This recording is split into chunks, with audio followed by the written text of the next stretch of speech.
Right, non so about pound simam yensa Otec FM sunye 102.9 and so yasan aba yaba na yaba for sports between now and 10 p.m. and then Tuesday June 10 enti yaba bonnet tew ewa manone na afia ba hwede ho me no ka say Senegal, sorry. Woman England airbo with the City Ground, Nottingham Forest for Stadium ho. Ama Hurricane Ashe first goal. Ama England. Enti England lead Senegal 1-0. Na me hear Senegal for each one am say awie wuo for idi say omehemo. Edward Mendy Mone Kalidou Koulibaly mu nyina da so bobi. The system is not working. Any some other games are cost so our friendlies in and then of course World Cup qualifiers are air cost so our Europe any Asia you know yeah the one money ball eba. Now and them say GF na confirm the name about for future. Enti nations any Basake Holy Stars match no one the home about verdict number.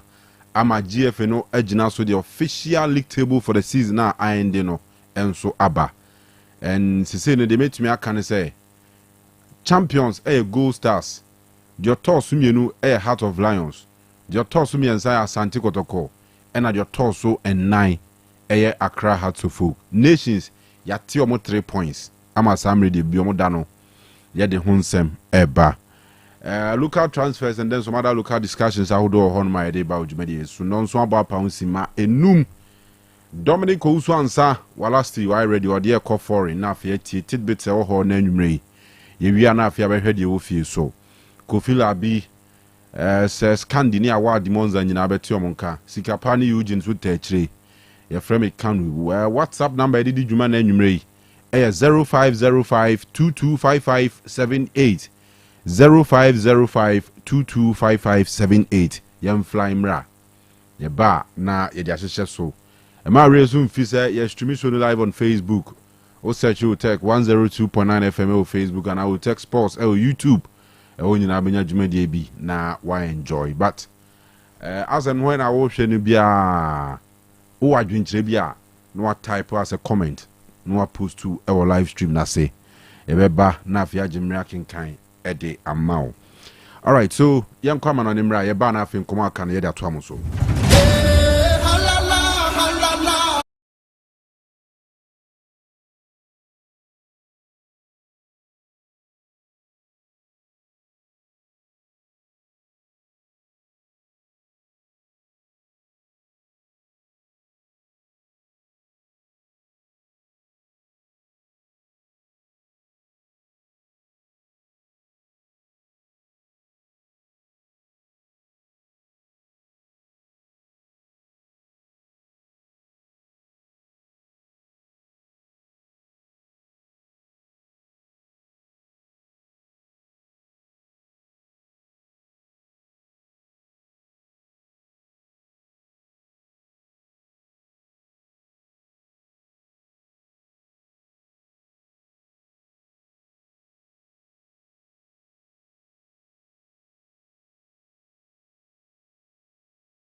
Akra yensa kan nyina no ya pomoten ade ne nyina eno nso atime de yabakama na chesa bebia nso atime akwaso hye nso ese anyimre ya me no kasa ne de tene sama chesa wuto pina no eno nso akwaso kama ne nyina ene se friendly games awuto uramo ewo Asian Football Confederation a amonso ewo games awuto ama chesa ne nyina eba so kama ye de wonsama awuto ne nyina no eno nso atime de yaba betu jama chesa bebia nso no atime akwaso kama hye nso san amanane na ye kwani nyina no yijima travel and consult na boy na fe yetimi awramo won krofo amanso ama chese bebia nso no timi akoso kama yijima tese na anwumere sa wo timi nka na wo daye so ne sam wankasa onso betu kwan na fe no wakwakobo bra wa amanane a ne nyina ene sam baba yijima taso ye na amanane kono mesre wo pi sam wankasa no hwe sam suban ye okwa ebesi abusua nyina ene nso ama chese bebia nso no timi akoso kama entena nyimbre no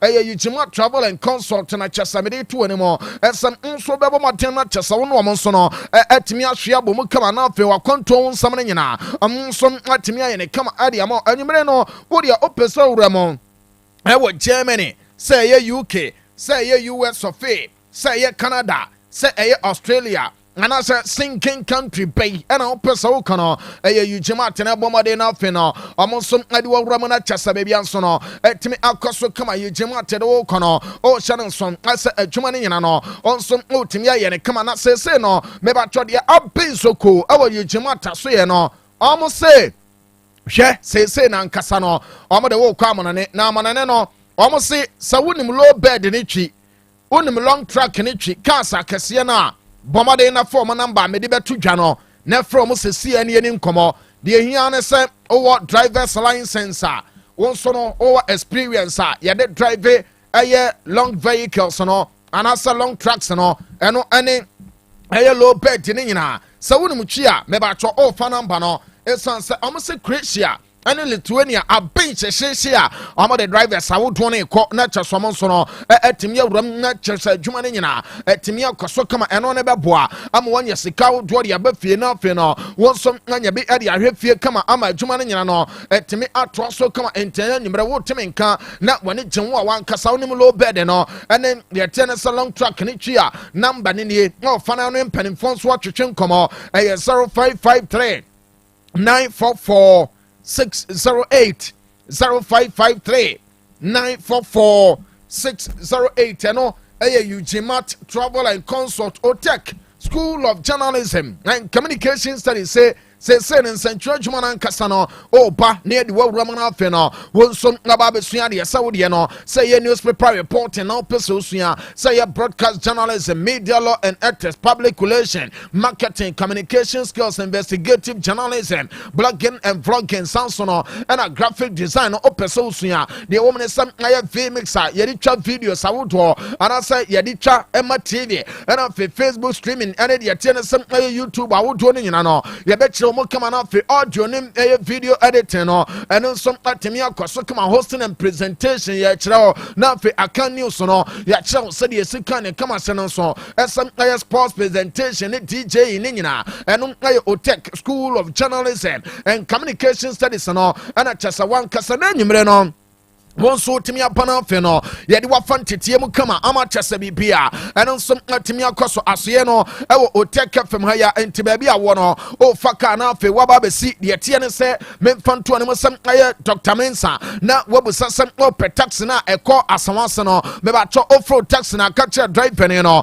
esam obesi Otec FM ne ho o se u cross road na open no me ba cho uram Otec ya no no de tie ne sam obenkum so no aho aye school no administration a block and someone intim obebo madia ramana fe form ne nyina wa peke ama chese baby anso no etimi akoso kama shana nso ese number no enso so nie from penifo ne ni nkomo 0547 823 005 0547 823 005 anasa ofre no na eno aye busy na wode we ya to so aye 0243 842 007 0243 842 007 ano Otec School of Journalism and Communication Studies and enyumere no mede to jasam no wo nyina ano nso abetimi atinkomo lecture sa bebia nso atimi akoso yankwe no na afe no memfanto no sa ene de ame no kasa uramo e wode yete no sam World Cup qualifiers awoto a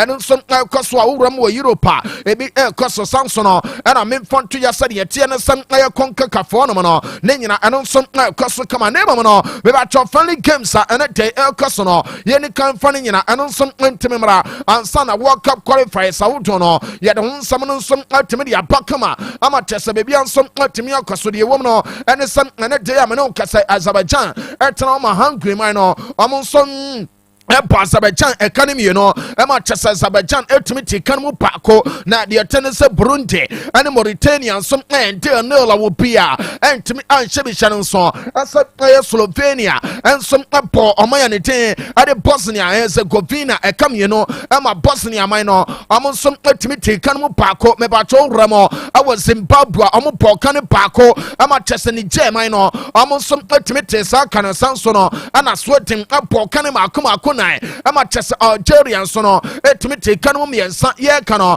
de chen some South Africa and Mozambique and some game no etia so kama and some akoso sanso no and memfanto ya some Greece so no se se am no kasa omni Bulgaria and the aboma obian so no entimi shebi Israel so no and Slovakia game no obian so no entimi shebi shannon so and some Luxembourg abo and the etia omani tin Eddie Ireland game no and some cost no piano entimi ento atena memfantwa asa Northern Ireland and so jinamo bo Eddie Iceland dama bibia and some atimi akoso kama ye tene nyina no and some etimi atwa enti we chese de tene sa friendly games a etimi akoso no nyina no ana chese ne nyina and some etimi de abra no enti chama na bus yes ye na anwumre no wo ye nyanso o tatie ye free ho pa ye momoten na fe no ye nche na nyimre esansam wankasa no omfa dwumadie no eno nsom amfa ni agra enti chama na basa wankasa no wo ye nyanso metadis nchen wona no mia me fie ni nchen no ehon mo nyina ye nche mo na nyimre na afe no ye nka nche mo sem aye nyankopon so nhyira mo wa brade bia mo monitor show no ama bibia nsom atimi akoso me kuma no na afe no me de match sawoto eno nsom atimi de aba na me pacho owramo I want the Etienne say, Memfanto Yasam AFC, and not my Asian Football Confederation or lecture some Amazon and Casa, almost some World Cup qualifiers, Saudo, sound some Anna Common Ball, and some other Pomo Day and then you Anana G, Amachasa Bibian some Latimia Coso, now the woman some our Asian Football Confederation now, and a day games are Abaso, and a Chesadia, and on some Akona, and no, Yamobaso Kama, Amabian Sun Timin Cosudia woman, and a son. Amaya ne tin ade Kyrgyzstan airport kan paako ama UAE etimite sa kan sansono ana Uzbekistan airport 3 ama Kataman no amonsom antimi antehyan so ese Iran eche North Korea airport 3 ama North Korea man no amonsom antimi antibi ye kan no beba chon South Korea de amo polkan na ama Kuwait so no antimi antibi ye kan Jordan so no ane Iraq game no etua so ama chesem aferi kan apana we ye memfanto ja esem Pianson Timin Shebi Sansono, and a Palestine minor, among some Antifie, among Timin Shebi, Ama Oman, among some Timin Shebi, a Gamano, and on some Kusway, at one some out dwelling in her, and on some Timidia Bona Chasabiansono, at Timi Alcoso come a year to Asono, let Chasa the Blue Samurai, Japan Mountie, Massa. Amono any present power the tiano and a son Amadia Amaya Jumano Kanuma Kuma Kunsia and a Japan minor and some Anima Indonesia Emma Bibian some across a come channel so as a China Apple Bahrain minor a Kanapako Emma Chesa Bahrain sono and Timian Channel so as some Saudi Arabia and Australia and some Aquatia a 1-1 of very kind and a Upani our side game no my dinner and some Timidia Tuja now me Kaname Patrol International Friendly Games no mienu kem and Denmark actually Lithuania upon a caninum Echire din we the Vikings of Denmark no and omo boss 5 no ama Lithuania entimi anteshan so asem uram our the 3 Lions of England omo ball at the team omo ya ne diresene game no ya bought 26 minutes mame mfonto ya say Hurricane and your first goal no at the England tama dwuma ne nyina and some kwaso kama ya dem some awdo ne nyina no and some tibidi apa etiwe matches uram AFC no qualifier awdo and afin friendly games came no ana chasamaya ho adwuma kama ama bibia nso no etimi akweni ya kweni no afeni ya to so awade ya tie ne san Uramo, our the attendance second member, Makacha was set among no, a handsome Lemoya Sepa, Nina, and a some Nana Chino, Amu games, Awudua, among some Abetimi, a poor Amachasa Babian Sono, and to me, Alco Sakama, Cocaban and Sano, and some Nabosono games, and on some Ababaso, our conme Bonomono, or Pian some Atimian Hawa, and Yamanina, and on some Abetimi, joining Facebook, a Otec 102.9Fm, Otec 102.9Fm. Opa na wala page no me ba cho all page no na fe wa share live video ani nyina eno nso Royal Sports Week no ababu pa ama show ni nyina eno nso go viral ye na sa no lecture se comments awuto ni nyina o poma den dia ba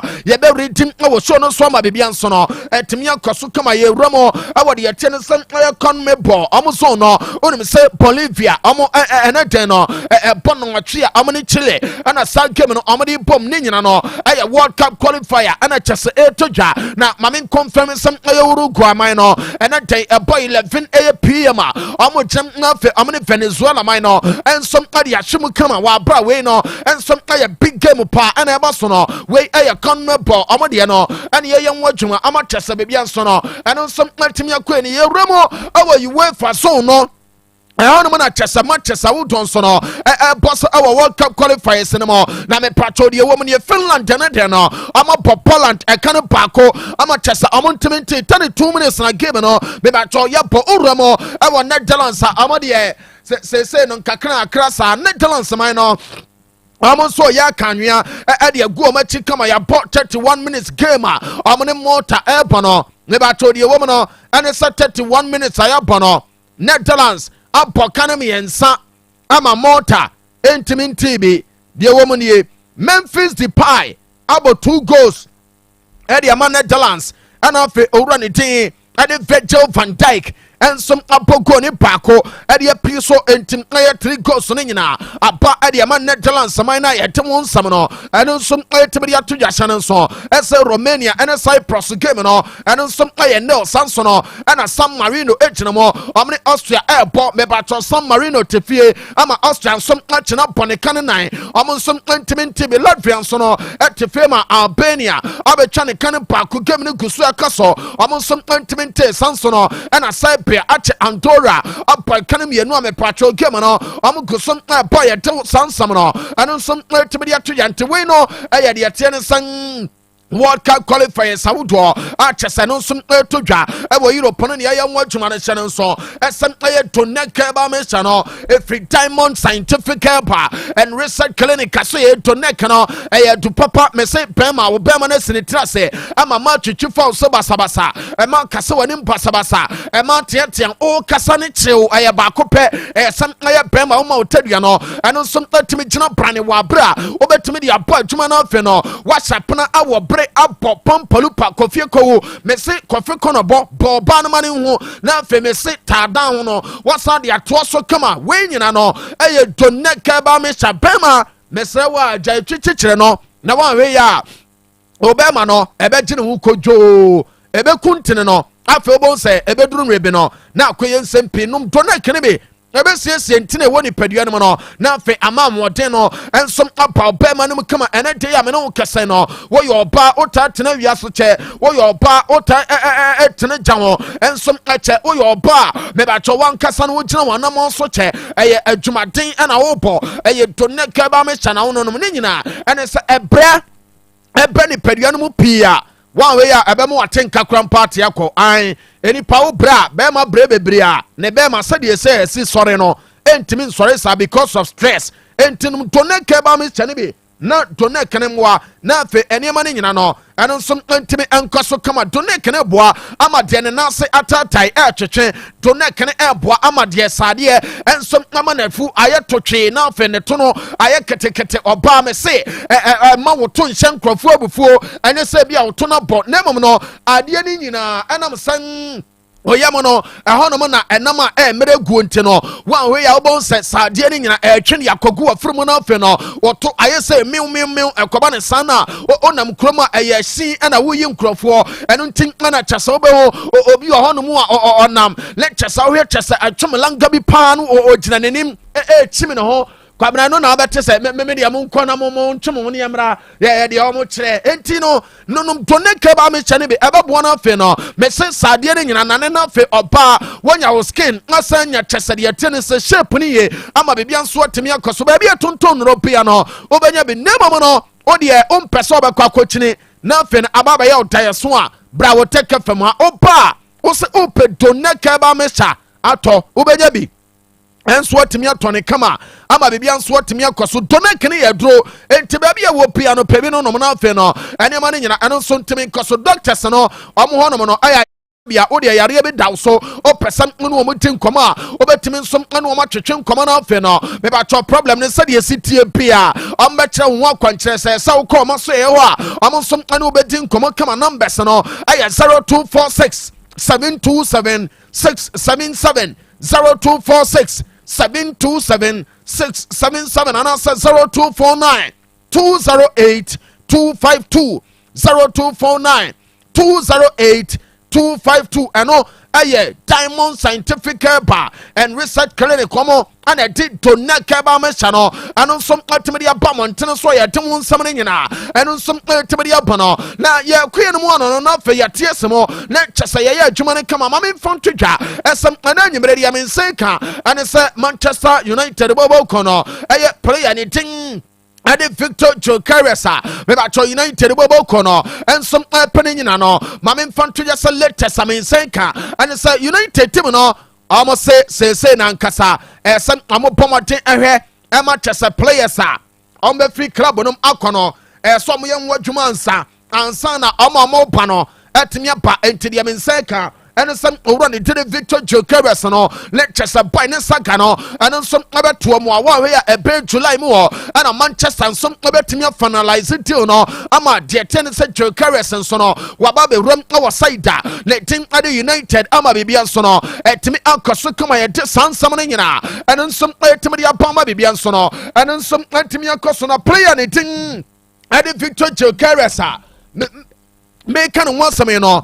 Uram our United mebacho club legend Nete Adi Rio Ferdinand and was say he yan come wo pia so ntimente eso no sa Jokeres na mo de Manchester supporters no kwabna Maradona mo ya no boy no ono obeka as a player na nkasa no Jokeres no nye type of a player Manchester here and nye Jokeres asem players ni bebre wo market no so a omo na make United standards no enti some Manchester and pen in front so no pomoten ade some players no etimi bakam already dey ade Rio Ferdinand on boy and it ade Victor Jokeres no yente be na fe yento aso. You ain't getting this out. No, but we watched him together. We watched him about probably 3 times.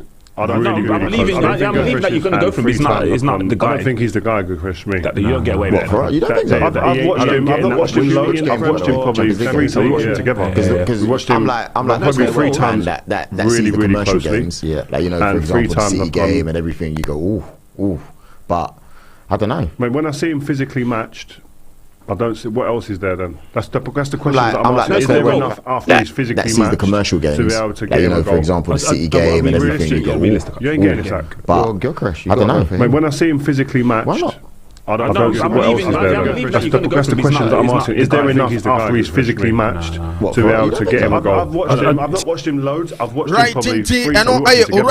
We watched him Rio Ferdinand and Adi Tuja. Ese Manchester, the Tennessee and Banaya Omopeno, and yet Victor Jokeres as someone Casa and some Pomatena Peno. I'm players on City United and Casa and Lephone and Pistano. Amani Marina and some Timia Koya San Samano. ɛno nso timi de aba wɔ na anwumere ya ma bibia ɛno nso timi akɔso kama ma me kɔma no na afi no me mfanto ya sɛ owura ne tiri Calvin De Bruyne Master Red asam na me ka no de me se kan sɛ ɛna anwumere no Leicester boy no ya se ne contractor ɛno nso ari kwa kopie mo ɛwɔ SSC Napoli ne nyina no de me se kan sɛ onua so enche bia ɔmbɛtimi awie na afi owura ne tin ade Calvin De Bruyne so no ɛwura ɛwɔ SSC Napoli wa bra ɔne owura ne tin Any Antonio Conte and some abeka kwabo adwuma ama chese adwuma no etimi akaso kama mabeka no ha dada esem aye player no 2 years plus 1 and war signing entim aye 2 years no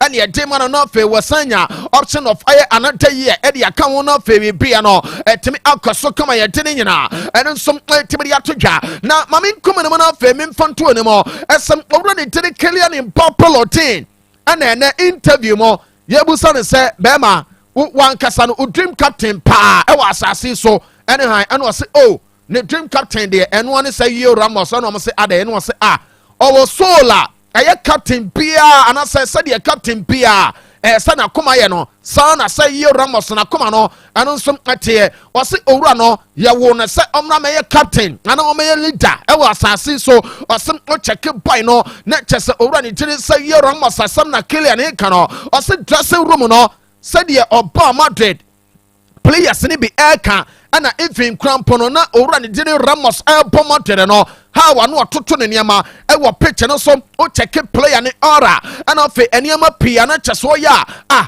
se ambande ne fata wunia ana fe so wasan gina no nwi ku ha gina ne ti entim aye de bia no o se players a wuto soro ne ento ne de o yi ni dream captain wa asase so a eye owura ni ti ade rio anasem aye sa ye Ramos no ana cheso betimi aye no eno aye according to Kylian Mbappe and what is sansam ne nyina no eno nsem etimi de atodwa ama chesa bebi anso no eno nsem etimi akoso kama chane nso esa club world cup no nyankopon bo weekend ye dey ene mu ya ana esate na de womu ne ene Paris Saint-Germain bobo kono afly awram our United States of America amde Qatar Airways ana koye na Qatar Airways amde koye no kwabena omo gina etwa picture fa bia so na fe no omo enjoy ye ewo Facebook no so Otec 102.9Fm and fe YouTube no Otec Sports no nyina obian so no entimi wi image ne be enten na da so no o check owura ne di ade Luis Enrique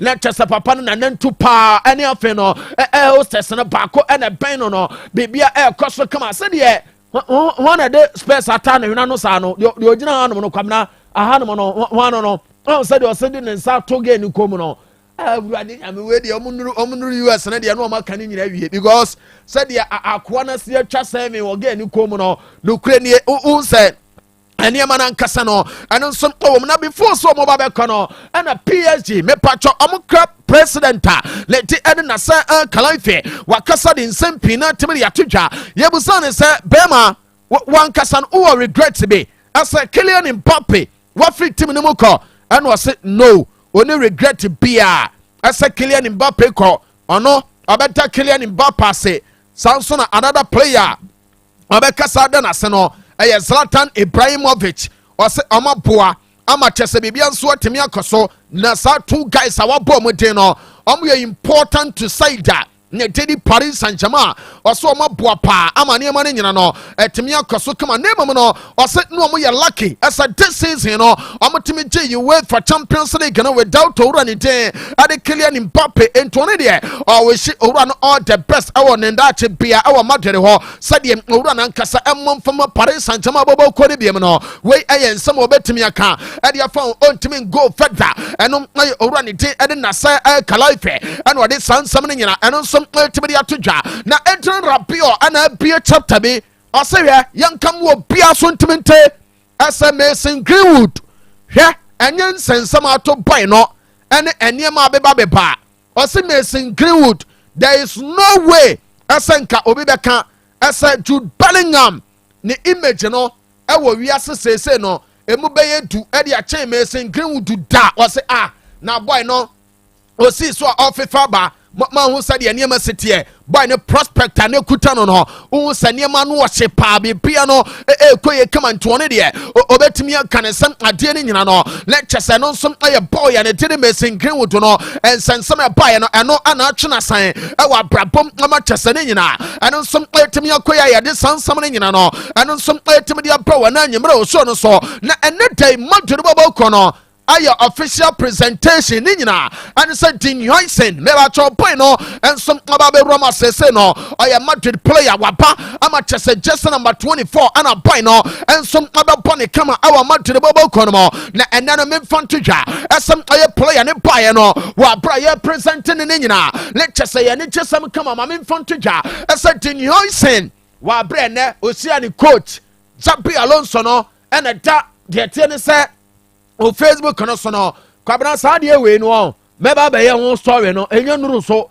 picture na de ato so no enti Dean Hoysen so no officially oye Madrid player anon some ani Madrid bobo ko no ebe ram na fe de tiene say club world cup no anon some akwa koginam ade mama Madrid bobo ko no na na boy no an wo say hwe Madrid team no kwasem ni ono sense na ni fredie a chese ono ankasa ese so eso bebo bo ni nyina ni wiase ne de dachi nyina na kuma no na ewa Real Madrid enye club bia na no opeso obo ose Madrid ena na ye ne target said ye udi donaki gina obi so na ose wie me finish me ose dabi target ne ye akuma no eno ento ose na kuma ne nyina no aye Madrid bobo ko no ana chese ono ankasa oye na adwen so bebo enti ko ne paye from Real Madrid no clubs na aka ne nyina no mo frɛ ne nyina na ye nkoso wase wono no make decision na wie asa Real Madrid ana no otwen enti se ne no mo ba eni kwan se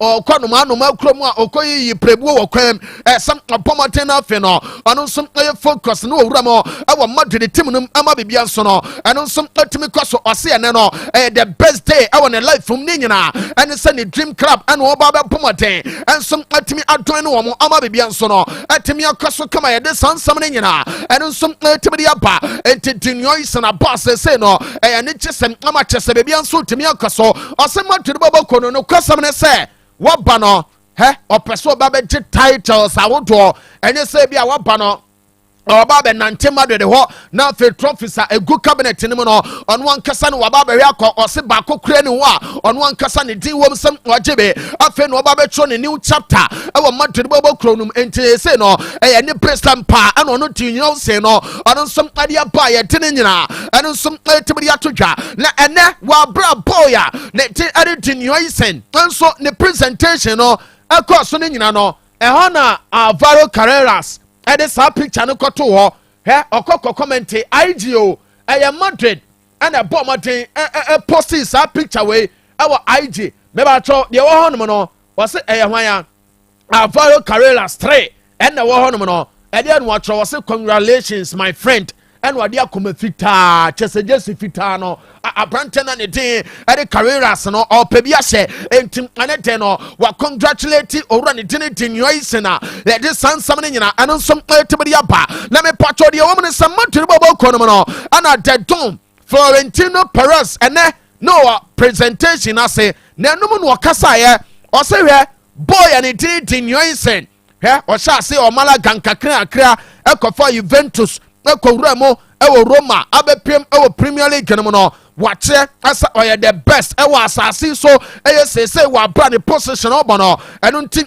na Madrid bobo kono omso aye proud esa say na nkasa omde ne beba no ose o chekia aye boy na Spanish national team no wa cement wa good concrete on the position so enti onu ankasa no onu obia momuhye wenya dia afa no wa be kana afa no eno nso akokwa ya yibia eno ye say no omanya one of the best players omso boss center back was say no oba be wuramo aba ya dwuma na de Madrid bobo kono internet no ne chese ya ne chesam na de Madrid team no eno aye de don Florentino aye Perez no and wade sansam no nyina eno nsom etimi dia to dwa ye den sam awdo no eno nsom etimi dia ba ne ye goso de nsam pina no ensom etimi dia to dwa ama chese bibia etimi ankoso kama maka esa ye dem live e wo Facebook no so aye Otec 102.9Fm Otec 102.9Fm oh bomadena fe no wa like ye page no fe wa share live video aye Royal Sports Kanu no ebeboa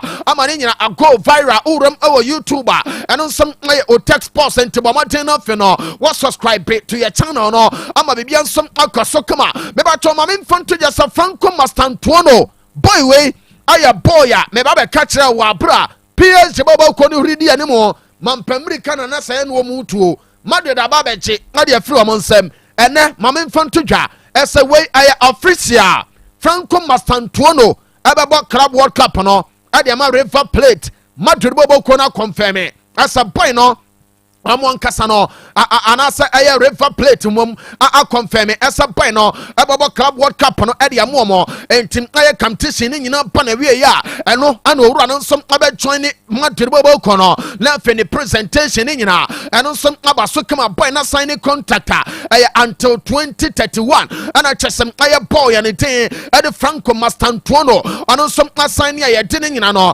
eno nsom tibiri atodwa on say de tennis classic e boss so our La Liga no nansanya no memfam to dwa asa de tenisa yese aye man no bi enso racially abuse Lamine Yamal said de Lamine Yamal J ball e dane chese de tenisa Madrid om benkum so dane no na kwabrane moja so te se hwim na nani so chini ni se ya yase akwara keto ne distance no de o kire na boy na hyase o di Lamine Yamal atem akwada nene yese mpanimfo nsa aka no na de wo mu nie omo se aye akwada no omo ma no 1 year aye stadium ban e wa La Liga no mo ontimi nkonkoye game bia ana afen so no de tie ne say yama ne 30 hours of aye socio aye educational taxa some aye boy nankasa etimi performing we every juvenile prosecutors office no and ababe to dwa ye dene nyina and some etimi dia to dwa de wo no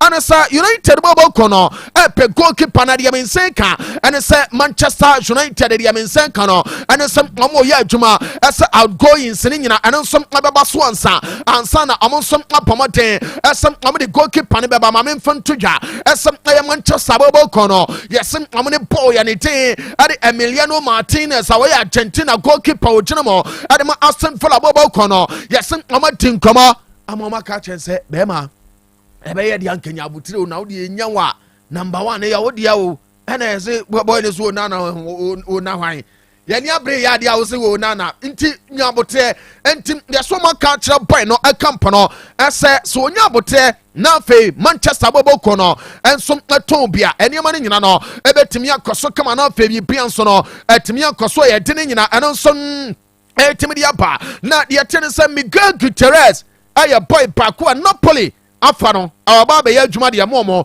omo tua 35 million euros ana de aba boy no Real Madrid ebenya 50 million ade free sa 35 no mo entim aye sa na de nyina no eno nso etimi tie ye de nyina enso etimi de atodwa na me patro de tennis Olympic Tomase awuramu asese no amohwe ese Angel Gomez amon sabeka no eno eye kakra e ba Ryan Cherokee ene boy na sign 5 years deal ade Manchester City de tennis until 2030 and boy no ne contract ne beba na wieye fixed amount no aye 36 million euros enwuhu add-ons no aye 6 million na fe de tennis Lyon am de 15% aye salon cross no enso ade shema sese Ryan Cherokee aba wase eye ni dream ese ono no obebo City na fe woni Guardiola so ya adwuma enti sese abama ekire din de mano nani ache esa anu so bomade na fe no eye bibia nso atimi ato so ye de sansam ne nyina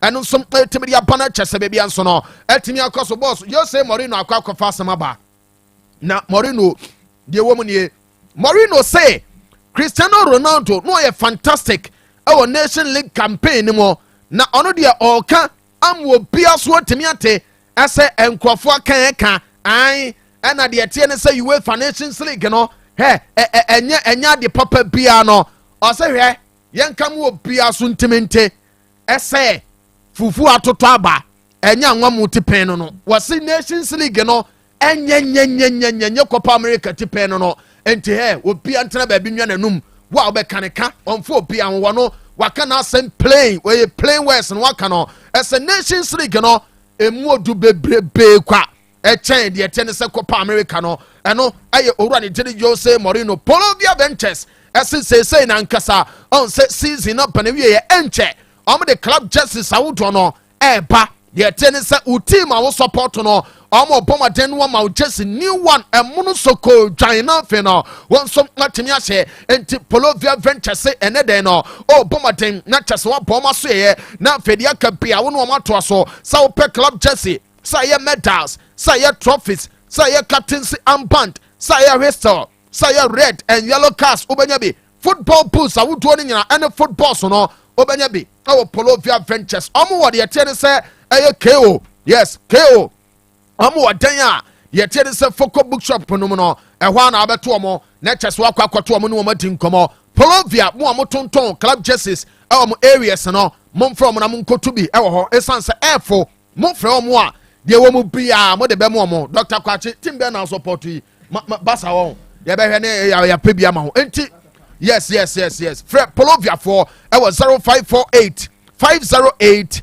186 0548 508 186 and I said 0249 210 012 0249 210 012 and no Polovia Ventures and no boy me remo ewa amanane and anwumre no yes Master Jobo one ne ba yes Richmond and afi ear amso mutie ye no masepa and afi Chairman Jaleo yes Chairman Jaleo and so bomba de na chese bibia nso no etimi akoso Chairman Jaleo CEO of a tag v from us boss yeah we na anwumre. All right that's it you walking straight to Dunek na you need Dunek nkomo Dr. Kwachi bro na bibia boko de yesu adam nyame adom eda nyame ase Dunek na namboa pacho eno ana fufraba pacho ebi nam komadi nyame duru mzenche enwa yeguso Dunek noa that's right onua ne nadamfo ne ofa beba Matias ba do nyame duru yeguso Matias all right ere mi ngoma nwumre bro me da se my chia otifo nyina ne ahwefo omo follow Facebook chia obi bia Dunek heba mesha ana say Diamond Scientific aso ye na yebutu a ye Dunek a every bia ye ba ne mo bedi ho nkomo yi na bia ye kase ye se oye bema na every bia we de wanum ye fom a na wontu ho na mo de ene na wa na ope na oba no sebi mpedu asan we de wanum aye fom me kan say mpese me kire se ye wo anu ye bebrebe ho no se wa tumi antu ho na mo amasa problem na mfi de a ene na wa na ope na oba no de wanum aye fom edi kan bema bia no sebi mpedu asan se wo so se wo wa se wo ye tietia on pese oba de wanum be ye fom ana se oba abeje ne mema ye na aye anase oba abeje ne panyina wo ye no ofie na aye anu se osise bia se mpedu ase bi kura botom heda nkoye sa ankire se awo se wo ye de wo twitwi fom mesrawo uhia aduro ade asa ho yade anase uhia aduro ade aba ho ban aduro dia ane na ade aduro Dunek heba mixture Dunek heba mixture DONEC Dunek now the heba mixture to aso minya ya de bebrebe na aduro we say santi bibia ye ba ye boy kire ka kira man for say wo de si ya moya de so a enkire say aduro we say ntimi nsa esan say ebra ye de ma ne swa ntimi kasa ne say wo te ya de nka na ma na betu jana frɛ sɛ wa ante wo de nka patro na mba no frɛ na ebia na awre frɛnti na sɛ bia ta mutimi anka wo de ana sɛ bia wo no mutimi a mo sɛ bro no we say bi wo hɔ enkire say aduro ne bi ni bro no so mesrɛ wa wo de frɛ na mba na me betu jana sɛ de be ya sɛ kasa wi a ana sa ofra ye ba nya da aja kire wo yie se me wo man kran so ado na bi wo ha sei me wo kunsu ado na bi wo ho na afi yan kire na kokoto bi okay me se wa se wo ye be ma me se wa ho de wo fom beta me kire se ahode a wo de adwuma awia nya na dwede na me kan me wia me ba no so ahode a wo de adwuma awia ne wo fom udimi nkwa adwuma so nkwa adwuma mfa sika mafie e me ba wo yira kon homa emfia wo ma school fees emfia light bill waye pejami kokosi awiem me se wa adura wo hia e Dunek heba mesha uto do we se un say hia energy drink kra esan say na me ya adom enkohin na de aye no asa serve as energy anase abuse energy no anase ma energy no ekosoro anu nti ahu nya se wakoto energy drink atutu aduro bia gum se wakọ akodom de apa ho de kwakọ ya adwuma se wa aduro no aye donek heba mixture enkohin no ano odin aye so powerful kwakọ bi na tonanom onya bi na tonanom ahu se de ye ka no aye no kre se wa na me se ba se wonya ho de kwakọ ya adwuma wi ane de ene anadwo no sa wa adwuma ye san se wo no ba na te edi se wo ya adwuma wi ade anadwo no so awsa wotima no hu se ampa wo ya be ma wo fie me ka se wo be masam wo fam Mr. Wa we na me papa bi din kom wo se nadamfo bi o yere better 5 years ni nadamfo no me masam ekofam anunti o pekwan fa so afi obebo anu me ni din kom kama de o so we bia ma kire no pa cho sa wo sa haw no a anunti na wo tra ma oba ndi wonu ma fam anasa wo di obi ko din kom abonten na wo di udi asa akọ Mr. Ko papa do Nike ni bi wo de onya bia frɛ ne nyencho de we be sha no aduro no me masam na ekofam no anasa oba na o mu no odo wonu ma fam no na fe okodu adan se kira wadan fa ana se okosu sun wo kira wadan fa odo no ma bonten no nyina eba betwa do na ka ba mixture je say first time awode wonu ma duro no sa wonu ma duro no bi da formula no ye be kirew okompa no so 20 minutes e kire din ye kan se anya agro bi ne ye die e pa bebre na no ma duro no bi de e kan omunum se ya ampa ana se omugitum se ya ampa anu nti wonu ma bonten na se ohu do na ka fo no mu nie masa mo do de anya yize o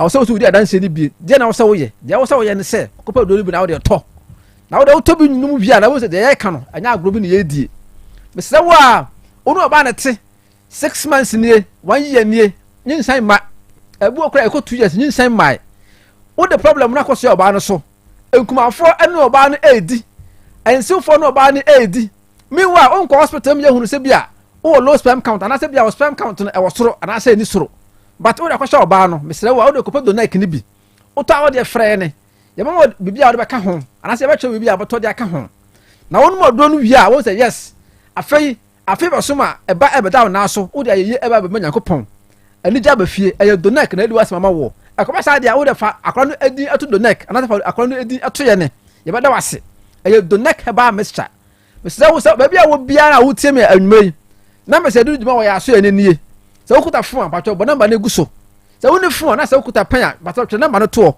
se wan fra na o de fra nyame pa o kina ne ni nkomo namba se no enie 0246 72 76 77 0246 72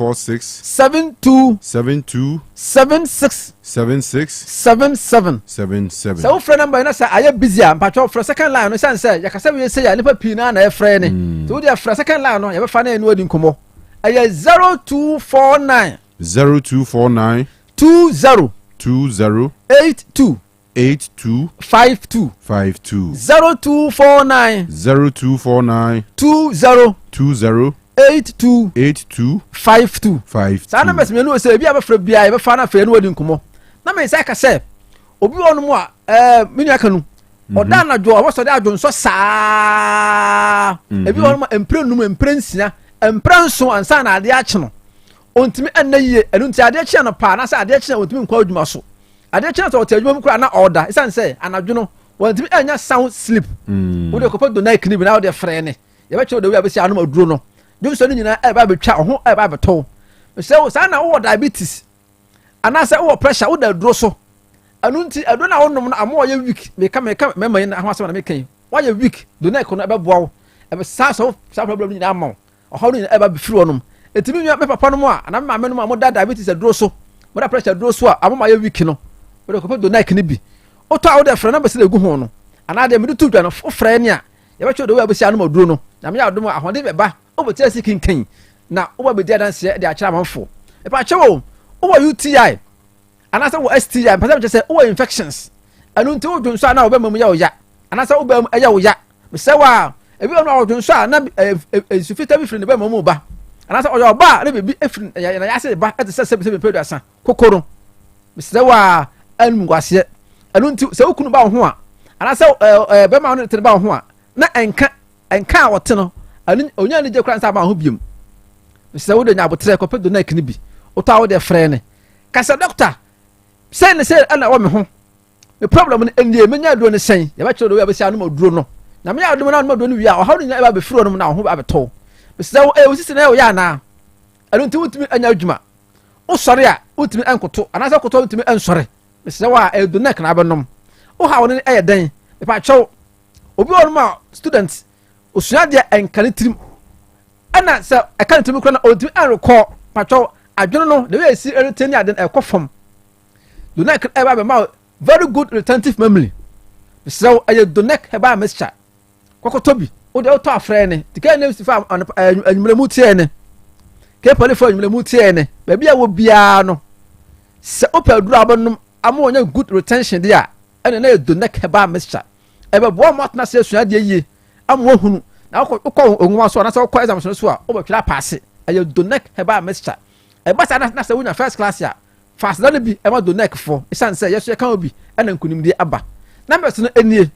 Aye 0246 0246 72 72 76 76 77 77 0246 0246 72 72 76 76 77 77 and 0249 0249 20 20 82 82 52 52 0249 0249 20 20 82 82 52 52 Pacho tembe na udidi anadwo pa be say 12 and say 11 and say 10 o'clock enam adwuma wo yenti obi won ma enya ni intention say odidi sa abre no me pacho a odi say obi otadidi anadwo esam enam adwuma wo yenti a odi emane hawo kokopo do na kini bi odi to wa moto fasi wo ade ya de num hyeso odidi we na akoda no pacho num do na kini bi na me aduma ebebo adagest aduane ni nyina ama aduane enya poisonous enkonko gina wo yam na se enkogu yam na sebe me peda sa okọ elipam na se wo yim frama a elipa ntimi ntena ho num do na kini bi aduane nyina ba yam ade che na pra sa okọ ajanan so ni nyina be pie ama ho ato na wo tena aduane ho so obedi diye elu to do na kono ebo ama good digestion no na ebo asa ayi constipation afiri wonom na se ayam tim afiri wonom okay na esa abo amotuma sa didi ye aye do na kokro na esa adwuma ni nyina elu ntia se aye adwuma bro makoma konkon 30 ayi fa na wo do neck wo kuma se ase ana patro for niche Colinac Apidank Dani Herba Ozone Chemist Habme Pharmacy Samenko Asempa Pharmacy a wa adum PZ patro baby a wo bia no de friend sa wo fe so a patro for niche kokote abrosa no a bank ne wasoro no ase one time Herba e wo honom se wo akoma na so wotem nkan patro Mr Cycle e wo bi obo ase fa mu tem anwumrei patro for niche smart Herba aye asante ba kwai fodwo Herba ana se town center pharmacy asante mampon sewa Herba patro se wo kono ho a kono na esapon enso e wo bi ayi fa na wo ba bia wo bia no wo kunsu pharmacy patro kono no afrantufo e fo mo ni kire USA Junction Samsco Herba anu so wo bi se wo adwuso a AAB pharmacy a ene dwa be nru abangan aye opposite ana se traffic light na so no na ebi wo ho bechem fa mu tem anwumre patro bechem na dwumo drugstore na say na dwumo Herba e wo be traffic light no sa so na sa wo dwa ya nkwanta I believe in God Herba enso so e wo dwom ho no ma patro se wo patro tafofo se wo tafo before che bia matters fa sonda no no matters asonda na mu patro bia abrosan na o mtonto no wase no ko ho Herba shop bu no ko abeje bia to aye patro man pomaka baby na wo baby wo bia no anima enu no doso na se baby de enu no ko doso enu timi kan nyina baby wo bia no wo de frɛ ne wo de an se wo be frɛ se wo abu akwa wo de frɛ ne se wo nkawe a wo de frɛ ne baby wo bia free betam za Dr. Kwachi na me te ha sei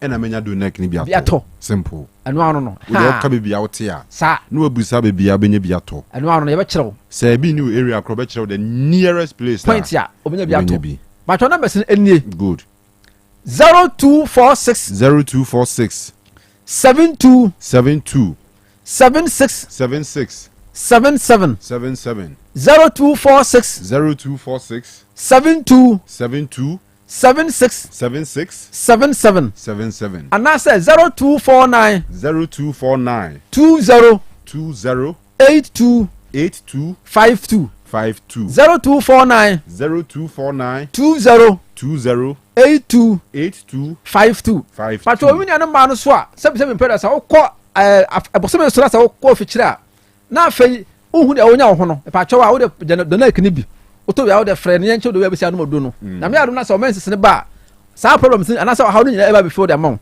e bo so wo de na maye chance na ba bia 5 days 6 days and na tell 1 day na 2 days Mr. Wa the elbow no e wo yam no na say elbow no wo ya ase no busa say e kwa yinfa e kwa kwa den e be gya wo ade pa twɔ to the neck what o ta wo de frɛ ne na no ni nkomo sa ase na wo wrinkle ana say onipa dua no anyini kyɛ wonim anyini kyɛ wo mfia wo a pa twɔ the neck as serve as anti aging I don't see aduro we say ade bo no akoma aduasa ɛna mo ne ma yɛde yɛ nti 20 ni wom damnam wom akakaduro wom ɛna krama kɔte ansu wom edu hawo ne sɛn kokopɛ de bi o de bi ta o de frɛ ne na afei ni nkomo nyame adom a hawo bi ɛwɔ ho biara no ɛbɛ sai frɛ no na afei nyame adom a yɛde aseda ama nyame ɛyɛ 0246 72 76 77 0246 72 76 77 anase 0249 20 8252 0249 20 8252 asemfo amutie na anwuma bia wo bia no de frɛ na enu nkomo unia yankopon hira. Yes, so that's bebre observe for Diamond Scientific womo enede donek heba mixture no aba donek nkomo donek de is there nkomo no ayetiawa so atiase sanse adepa ene ton ho enti usutu na mo ne pebinom ne bedi ho adanse kyerɛ sanse eti hai die etia adanse die aha donek ho adanse die de etie bi pa. All right, Dr. Kwachido no yebeda na senafe yato adwumade no so.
.9 yato adwumade no so.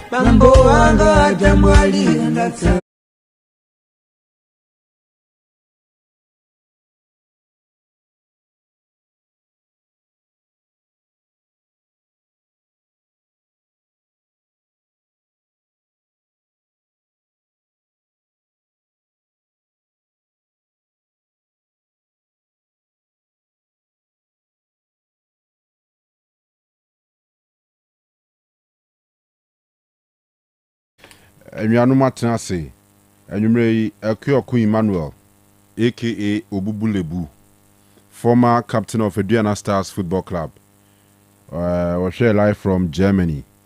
NFA Mr. Thomas Adabo aka Congo Spanner. Yes, all the way to Connecticut, USA. Arsenal ni no.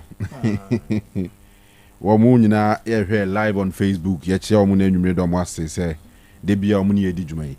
Opani di monza se bibia bokọ de. Oh, panyi nyame adom bibia bokọ na nso e. Nyame adaruma bibia e fine. Ukọ kote nso a ISO. Okay. ISO ye momo ewo kote station na ukọ wani mu kakra. Oh, okay. On fire show ni ni ago. Da ISO asiye pa. Kofi Brobi. Kofi Brobi. Ono nso ewo kote wa. Okay. Samre minim so mu tie show no. Edomu nyina ase, edomu ase. Baby also tie enka free bia bra live on Facebook netro to ho. Na yemfa enwom ntempara so. Yes, Kofi Labi. Sini anaboko de. Oh, Penny. As usual. Hey, momo messages na ebe ya na. Ne man bibiri ye.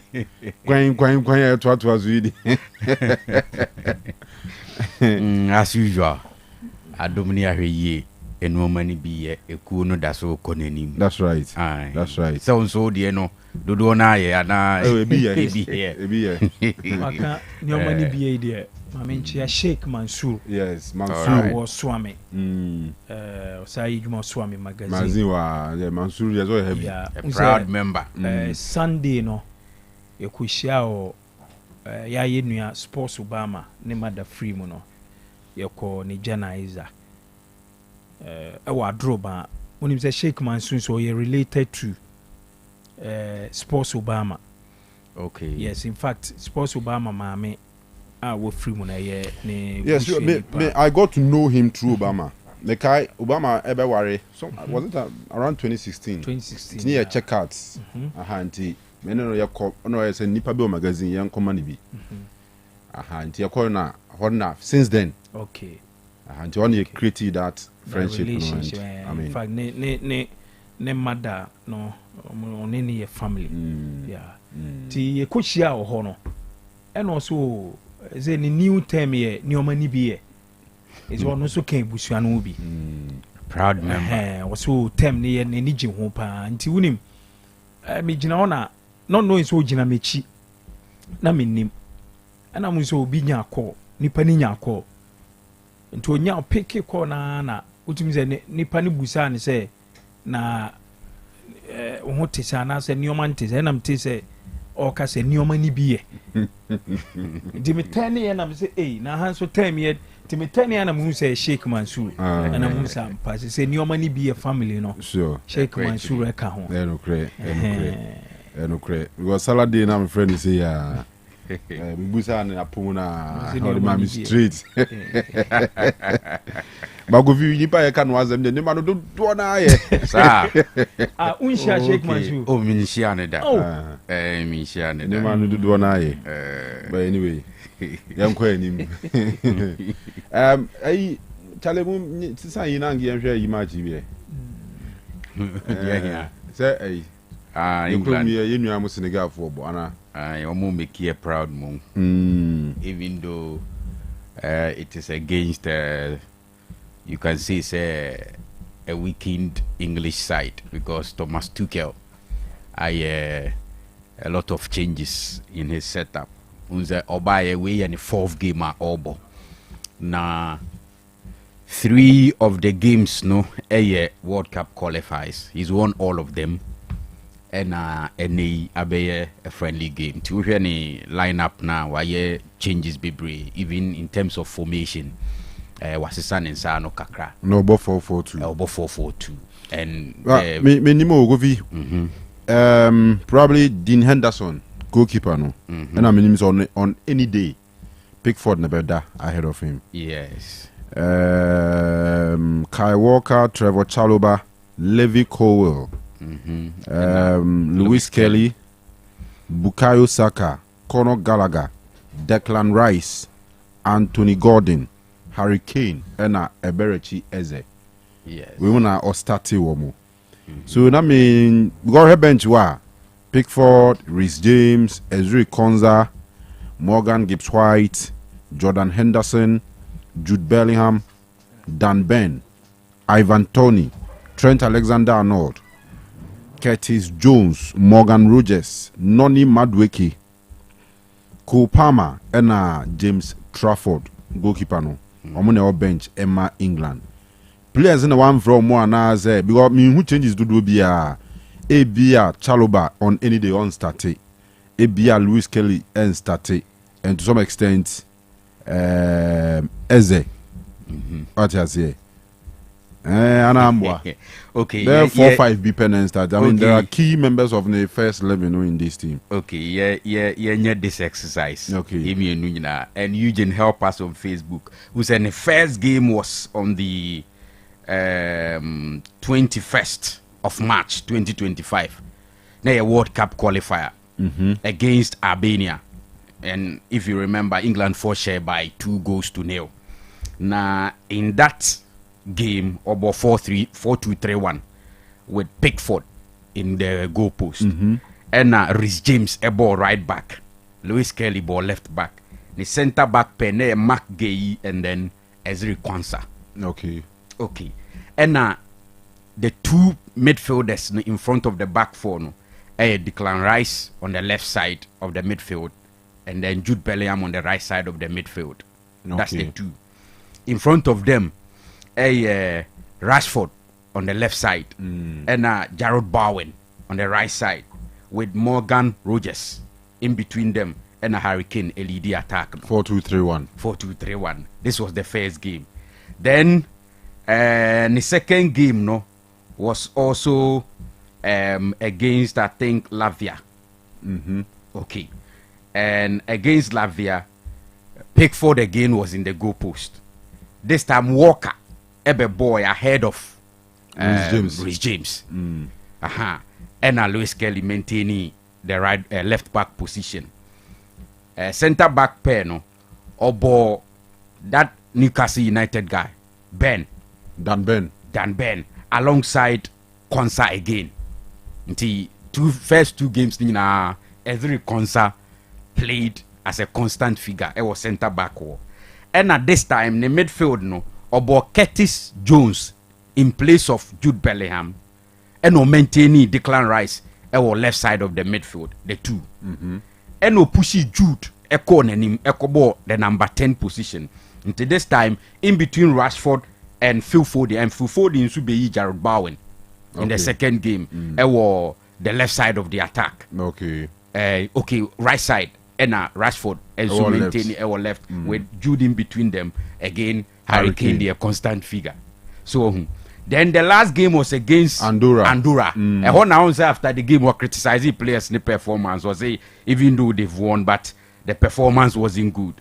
And also, Pickford was imposed. So of course, they say they beat me number one. Right back. This time was Jones on the right. Curtis Jones. Yes. Liverpool boy no. Aye. And was shifting Rhys James Moko left back.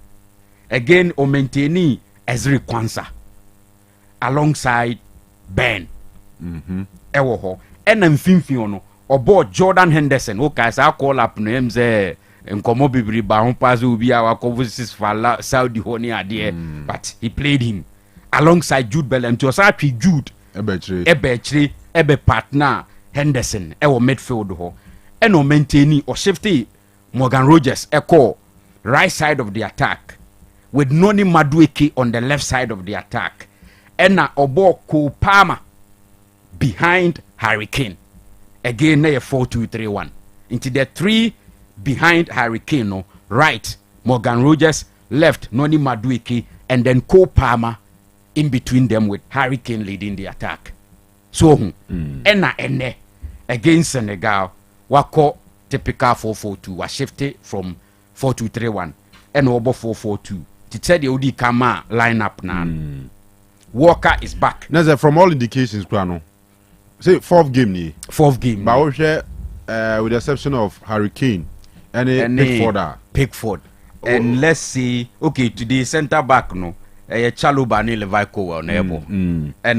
And I bet me Lewis Kelly so because as a left back Lewis Kelly no. England was almost said that number 3 Papa Biao. Same Luke Shaw, there's no Luke Shaw, they're not about Chelsea, Nanzea or Crystal Palace. Chilwell Ben Chilwell Mone sa squad ni nyina mo it is ano matro on the Luis Kelly ni wafa and that's one area I think say ohia backup but maybe say in a typical serious tournament so we look sure as a backup is not that bad. So this can be considered as a strong England squad because what started Saka, started Harry Kane, Eze, Rice, also by first time Saka starting new. Okay. And if you watch him, he looks jittery. Anyway, 1-1 was City ground between. That's the second goal. For Senegal and a second goal. Okay, so 2-1, 2-1 advantage Senegal. Aye, Senegal Asher's second goal. Mahamadou Diarra. Yeah. The first goal near Ismail Assar, Crystal Palace striker. No. On the take a man here 1-1 after say Harry Kane. Asher first goal on the 7th minute. And to see, you about 62 minutes. Rather 63rd minute in the England 1, Senegal 2, and no air cost for Honma. Just say, Diouf ne boni se. Diouf. All time na Senegal. Hey, senior. Don't go there. Japan, Korea. Don't go there. Nah, no shit. Off head. In Africa, for you are proud of them. Tony Silva, right? I'm goalkeeper no. Tony Silva, and then right back here, Ferdinand Colley. Yes, Colley. Omar Daf and Lamine Diatta. That was central defense. Yes. And then on left back, no, Mire Finikakra. But we ban Finfiwa, Papa Buba Diop. Oh no, so bon Finfiwa. Bam se Bema. Fadiga. Khalilou Fadiga on Fadiga. Left. Not the icing on the cake. No, you were Khalilou Fadiga were right. Elhadji Diouf left. Because of right footed. No? Yeah, and then Suleiman Kamara, Mone, other players no so anymore. Charlie, a very strong Senegal team, you love to watch them. Yeah. Anyway, Charlie, one more kind of who's that next to see? Uye, I was one kind of squad. No, I want the way senior. Uye, GSS. Yeah, the ref ya check. And moody mu birthday ana. Birthday. Yeah, start TBC. Who's that? You can't try. And no mu 2002. And no twa mu yebetena fia besuasua de ne ade da me woni na shoko mu na wie me say na ni Facebook or dey ato. Oh, okay. Say 2002 wa mo amotwero BC ama mo sa akotwero bi 22 mo page mo nsa. Na shoko of TV3 on. Charlie go say so nti me kai pa that ye ne ye be wi no ye wie na World Cup be chance Japan, Korea, no. So back then, no, I mean, as students, and the news all right there, but near born here follow pa. See, I quite say, World Cup video be chef. When you school TV, when you hey, what's around no pa match a been. No matches near no pa. No pa. Yeah. See, she. It's a better video via where I say. You tell me and go back to school. And then you see a porno jack. A porno. Obi Owie JHS 2002. Sa squad na ne wie SHS 2005 SS 2005. Okay. Yeah. And then America say yeah no me personally say WAEC exams and they better go heaven. Man bunzam dem. Me pe. WAEC me no mu ni hwe biem. WAEC. Let's say we unhia o mo enso hwe bia. And then America say mo exams ne be ya go heaven dia. Me do ya me ntro me paper mo da mo fa dash nto. Mo fa me go bunzam dem. Na me go say that one a bad experience. Anyway, Mama Makai, yeah, because it 205 or so, and none for me, and we are more coachron of deck. And you are a weekend, you senior is no coachron of the Omiemino. Was at that time so now. And this is say I be online no that out cut forms no failure no cause we drew online tin nipa bebre why can say be drew about 2-3 am nipa no kwa no pa o kwa tin online say ave free back kwa no so there yima o de enye di ni enye next year no bibia ni ya register in term no hwe na nim sa Say next year be open says. Now say last year, was it last year or this year? SHS we do baby na omuni awofo dia boy ni pa omo di omo results en serious na why ko mo so munye serious mo na mo eti maminye Thomas Tuchel ni yeah ni amra na kotokwa a big appointment bi na ye medi hu Meland this is here. So Kanu, me in particular, me one of okay. Hey, sake ya tika you. Adi are be distract you. Edward Mendy dey area wu. Enti me se mu se metwa mani ahwe me right ani bia na access ni Ghana say England for Kanu. So I believe say over the years, at least in the last 2-3 major tournaments, England ako say na omu coaches bia tactically omu ye on top of omu game. Kebi ombenya better than ni omunyae. I remember Qatar 2022 quarter final and omulusu 2-1 to France in omu free tournament. I think 2018 they were in the final 4 semi-finals. Then the last major tournament omuko boy, which was last year in Germany, European Championship. Again they went to the final, but Luis de la Fuente overcome and override Gary Southgate. So I think that in the last few years, Kanu, what the emphasis be in the last 3-4 major tournaments England ako. Na enye about quality. What they heard the 3 games abuboso any the kind of players are omunyina abubo be. It looks like almost every department biano ubetimi enye 2 players, at least 2 players are ombetimi abon here. So what I say, a lot of options anyway. What the emphasis say, obiti say Harry Kane puniwa. Say in the last 2 seasons or so, only Watkins Munzwa ba picture anymore. At a point they were doing so well at the last tournament in Germany. He was one of the players. You could see say they have something to offer. And England problem no in the last few years really about quality in terms of playing body. Until when they appointed Thomas Tuchel, I thought say okay, it will bring a change. Now in the last 3 games until this game, I think he's had it. And why a record say he's for the first time in the history of England. Say coach be born the first 3 games no winning now without conceding a goal. He made that record. But I think the argument was that opponents no nenye too strong. Albania, Latvia, and then Andorra. Even against Andorra, Cambodia. Tuchel Nankasa criticizing the players' attitude, no performance on the day. Even though they won by a goal to 0. And media, my expectation for Thomas Tuchel is so high. But in this particular game against Senegal, a friendly day. And may sure say the reason why some changes, especially when it comes to the center back, the wings and all of that. Clearly you can see say Obo typical 4-4-2 with wingers, typical wingers. And you give it to him.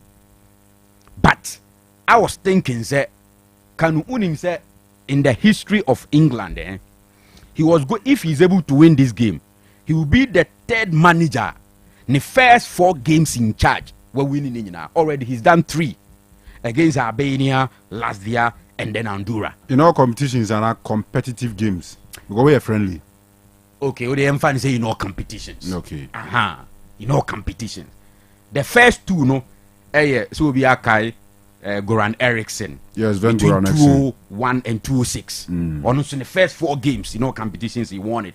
And Sana between 1946 and 1962, Papa na a friend water winter bottom, right? I mean, I sure say man for Bekano. I think he died in the year 2022. Ericsson so died last year, August last year. After Omono, he is trying to be the 3rd manager when winning the first 4 games in charge. And clearly, so far, I think said the performance ain't enough. And maybe he's trying to assess things and look at other options. But whatever be the case, me proud of the gamer. England for Aboni so far in the game. I think 71 minutes. Me proud of the game, Omabo. This is not typical of Thomas Tuchel. If I cast my mind back, the last time I winning the Champions League with Chelsea against City in 2021, the type of football they buy, any transformation or they buy Chelsea. I mean, we are there. He's known to be a winner. And the expectation is that Obetimia build the England side or tournament BM enko quarter final, semi-finals, final near you frame. Anytime you omunko final biano, say the it is coming home, right? It is coming home or something like that. But the thing never comes. And my expectation for him, no, so high, and I'm thinking, say, he needs to do a lot to make sure, say, omo ebetimi position omo ye in terms of materials. Kanu, they can compete with Spain. They can compete with France. They can compete with Germany. The best in the game as we speak in Europe. And he needs to build the team. So when you're consistent, yes, I agree that sometimes I will say vary formation or tactics based on the materials available. But most of the coaches are more game established or more at all levels. They are noted for a particular formation or system. And I think he needs to look at that. So what he has here. Okay. Maybe 1 minute on Ancelotti. I'm matching. He's playing his second game for Brazil. And I think it is very important. On say, free Real Madrid. He left the scene, even though won a trophy this season. But whatever be the case, he's done his best for Real Madrid in terms of club football. Ancelotti, aye, Jobe Bia. So I say winning a lot of trophies. So he's a winner. He's an achiever, both as a player and as a coach. He's done so well. Now in the age, approaching 65, 66 or so, right? 65, 66. International football, in my view, something a bit suiting. So I say, load, workload, ebe form kakra. And what pick Brazil side, ocean saying, it's like Omaba form kakra fine. So what I say, and they need to rebuild and come back. Qualifies for the next World Cup. Oko come bohona. Omuye 10 teams. And will be a bonnet. In the end, you be qualifiers. Not each team abobe say 18 games. Now omu enter match day 16. And nona tonight Brazil and Ahumachi Brazil airborne against Paraguay at home. Right now, what is going to happen is we are naka 2 games near we qualifies. No, if you look at omu position 4th and qualification to the World Cup there, me sure say because at the end of the 18 games, first 6 teams no automatically qualify to the World Cup because next year. Now they will be the 7th no Akobo playoff somewhere. I think March 2026 or so. And if you check omu position now, 4th position after 15 games, Omukuta 22 points. The other 7th, no, as we speak, and now 6, let me even pick 6. Uruguay with 21 points. And between Brazil and 21 and Uruguay, sorry, just 1 point. 22 for Brazil, 21 for Uruguay. 7th, no, Uruguay is 5th, right? 6th, no, Colombia, on also 21. 7th place team, no, Venezuela, almost 18 points. And the game is very crucial. The last game, Brazil pray omu bompai bia to win the game because it was going to be Ancelotti's first game, right? Away, they managed to pick a point. And the end at home, Kanu is a must-win game, especially if you look at humiliating scoreline omukonya wa Argentina and Sano 4-1 or so. Yeah, omu de be mu abe board the last game omu draw you are looking at Ancelotti turning the story into the first home game. Ewo Brazil memu ho humachin. I think 12:46 or 45. Into a lot is expected of him. Me share the last game or boy and how he set up now, it was a typical 4-3-3 formation. Now, me say, some changes. The problem he had was over in the midfield now. Casemiro na the engine room of the midfield in between Bruno Guimaraes and then Gerson. But age ni Casemiro side, and that is where the problem is. Up front, Obo Estevao on the right, Vinu Jr. on the left, with Richarlison leading the attack, and on the centre back, Van der Sen, Ebo right side of the defense, Alexandru right. That is Alexandru da Silva. Also, Alexandru for me, Alexandru, former Juventus. Juventus, I think, sir, or local league. Yes, he's gone back to the local league. He's around 30 something years, I think 34 or so.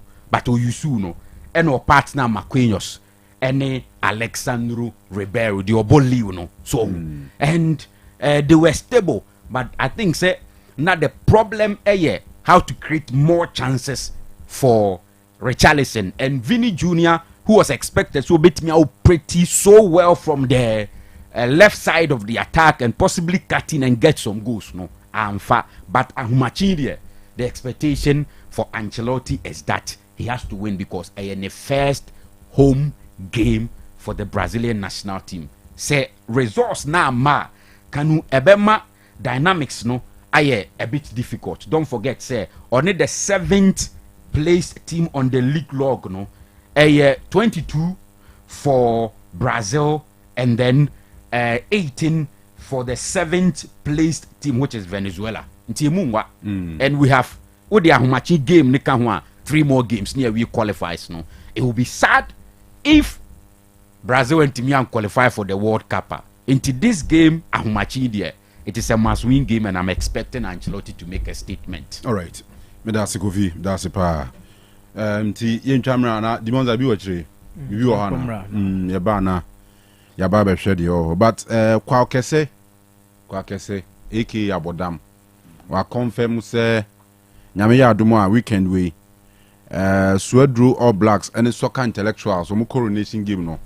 Obe performing live. I say. Aha, nti. Chrome game no di share that way. Saturday. Yes. Saturday a good Saturday be kata sukra. Almost no pa 11 a.m. No ma be gate no. Okay. No ma di 20 cities ama manfo ebudam. Kwa kese mo so swedru. E ho ye ni crew man. Aha. Area. When the main friend boy be or a man, swedru man. Aha, nti kwa kese be perform live. E was swedru nyame adman Saturday. Sure. It is sanity. Mze obviously be any Zambia more planning for something. Aha. A party day. Sure. Hey, Asakoshi weekend. The moon I'm for a 2 pillar, a 2 by J by way. All Blacks for no more. I might invite Kim Foysa. Me sure say be most of the clubs and now all the clubs in Zone 2 no. Me sure so more invite you more. Okay. But say Saturday. Say yemmebuo mo na omonye coronation na bibia anyefe so ba we say Saturday baby ni wo ho ana say baby ni wo ho baby okwa na ebe ko bi baby ani de we free me nyeye na so penyin ko ya say ye nti ana wo betimi afa chira so betimi akọ no wa hwe chiri say enu so ana Ensana lubinasha no manabo. Ensa bem no. Amuzu bitters. Você? Amuzu bitters. Amuzu bitters. Tuaso. Apomode mapade eno ane hepa plus mixture. Apomode mapade eno ane hepa plus mixture. Hey, unia, Pavi, and the Black Smokes Mr. No, malaria dronana. Anne, say an answer. Who be the same wife, you know, you're tested positive. Ah, you know, be no.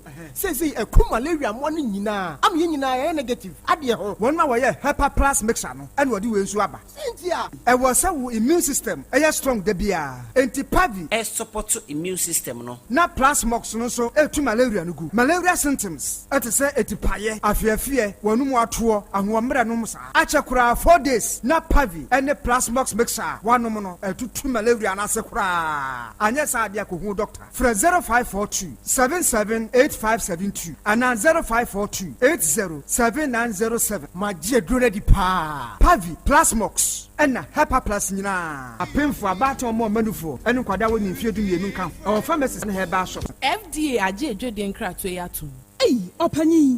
Mashusha wache. Se Perfect Series books here. Oma me koto obi ma me ma no. O wajajai. Aboa wo mo se wo to make kan kama. Wo kabrofo. Na nkontabu okra de ejajai. Wonderful. Mese Ghana for GAG Perfect Series. Atumo no de jai. No de animdifo e na kire wo nwoma bia. Owo crèche, nursery, any KG, books bia bi. And owo science, creative arts, maths, RME, history, coloring, computing, OWAP, nina. Every basic 1, equals basic 6. English, every basic 1, equals junior high school. Ne bane combine so or nina bi. English nom and maths nom me say. Books be anywhere. Perfect Series, any B, na GS, any NACA, and so am approval into a batter bia koto be maneba. Hey, and na say we there. So ko be kura bet me akotu akoton. How many students o? Na eno kura de. What table no say she we almost set mock exams, terminal exams, and midterm exams at the mass school so e here wo mo a tufo nko aputu oja station hwa enkran dan so mine first stop any omamu ba bia ye tonto books bia for 0243 299938 and 0540 755 465. Perfect Series. Your world's future is secured. Amanfwe Edroye Heba Center dia di fufuro biabo.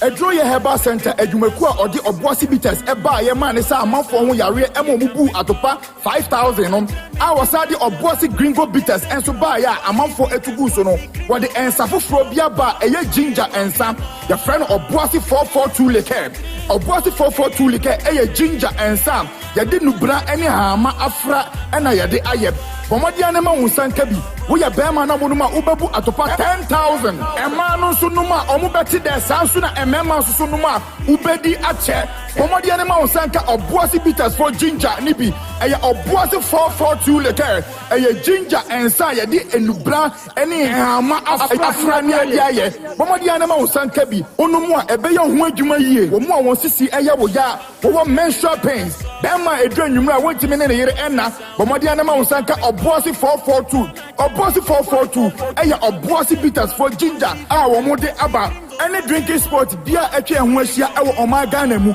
Oboasi 442 ginger Oboasi 442 liquor numbi nebu atopa 10,000 ensen enyama penfo enyama ema oma omanufo enyama emofranso a oni mfiedu wodwe papa chira me beta sauce so poisson sa unye bie kameko mama chira me different flavor three from the same blog boissy bitters boissy gringo boissy for tous les compliments we special green one mema etiefo nyina akwaba ba amuzu herbal clinic na midiedrobia ba yefra no amuzu p herbal mixture eyedura ebua ima eni mema nyina na oba pampa no ohye efi na seba no obehia amuzu p herbal mixture oba insuo basa egu no ono so behia amuzu p herbal mixture oba bi a otiemie na se ne hene pa di ono so insawansawa agi na kosokuma boso ono so behia amuzu p herbal mixture oba otiemie na junso no pampan pa no ohye edi akireba ono so behia amuzu p herbal mixture minka se junso bia ense nsuo ba se ojunso na se ne color no eni e darkish more yellowish na pampa no ohye omu a ekire me se ekikaye eya ba ojunso no mu edi pa amuzu p na enum e die na chika sei anase uhunam na ya ono so nkopa amuzu p nonom brema so a otiemia odwonso emu papa ye ono so behia amuzu p herbal mixture brema bu ha odwonso wie na bi akam obehia amuzu p herbal mixture dwonso ade dwonso a oti de kakra se ugunsuo na se ya nko a na oti a uhia amuzu p herbal mixture ensese brema dwonso na moja di akireba enti brema dwonso a ne dwonso moja di akire no kopa amuzu p no mu na sa ni na mfiri ho be man junso e bon kan uhia muzu pi heba measure obi said doc eya na nso totro efri mbema na oba se bi chim kakra na abegu ano white uhia muzu pi heba measure insawa agi be man na aboso uhia amuzu pi heba measure se ba se uhwe aba no emu ya uhia amuzu pi heba measure obi said doctor emehwe ano ahono mesrew enye hwe ahono nyina na yankwe baba so muati mo hwe ahono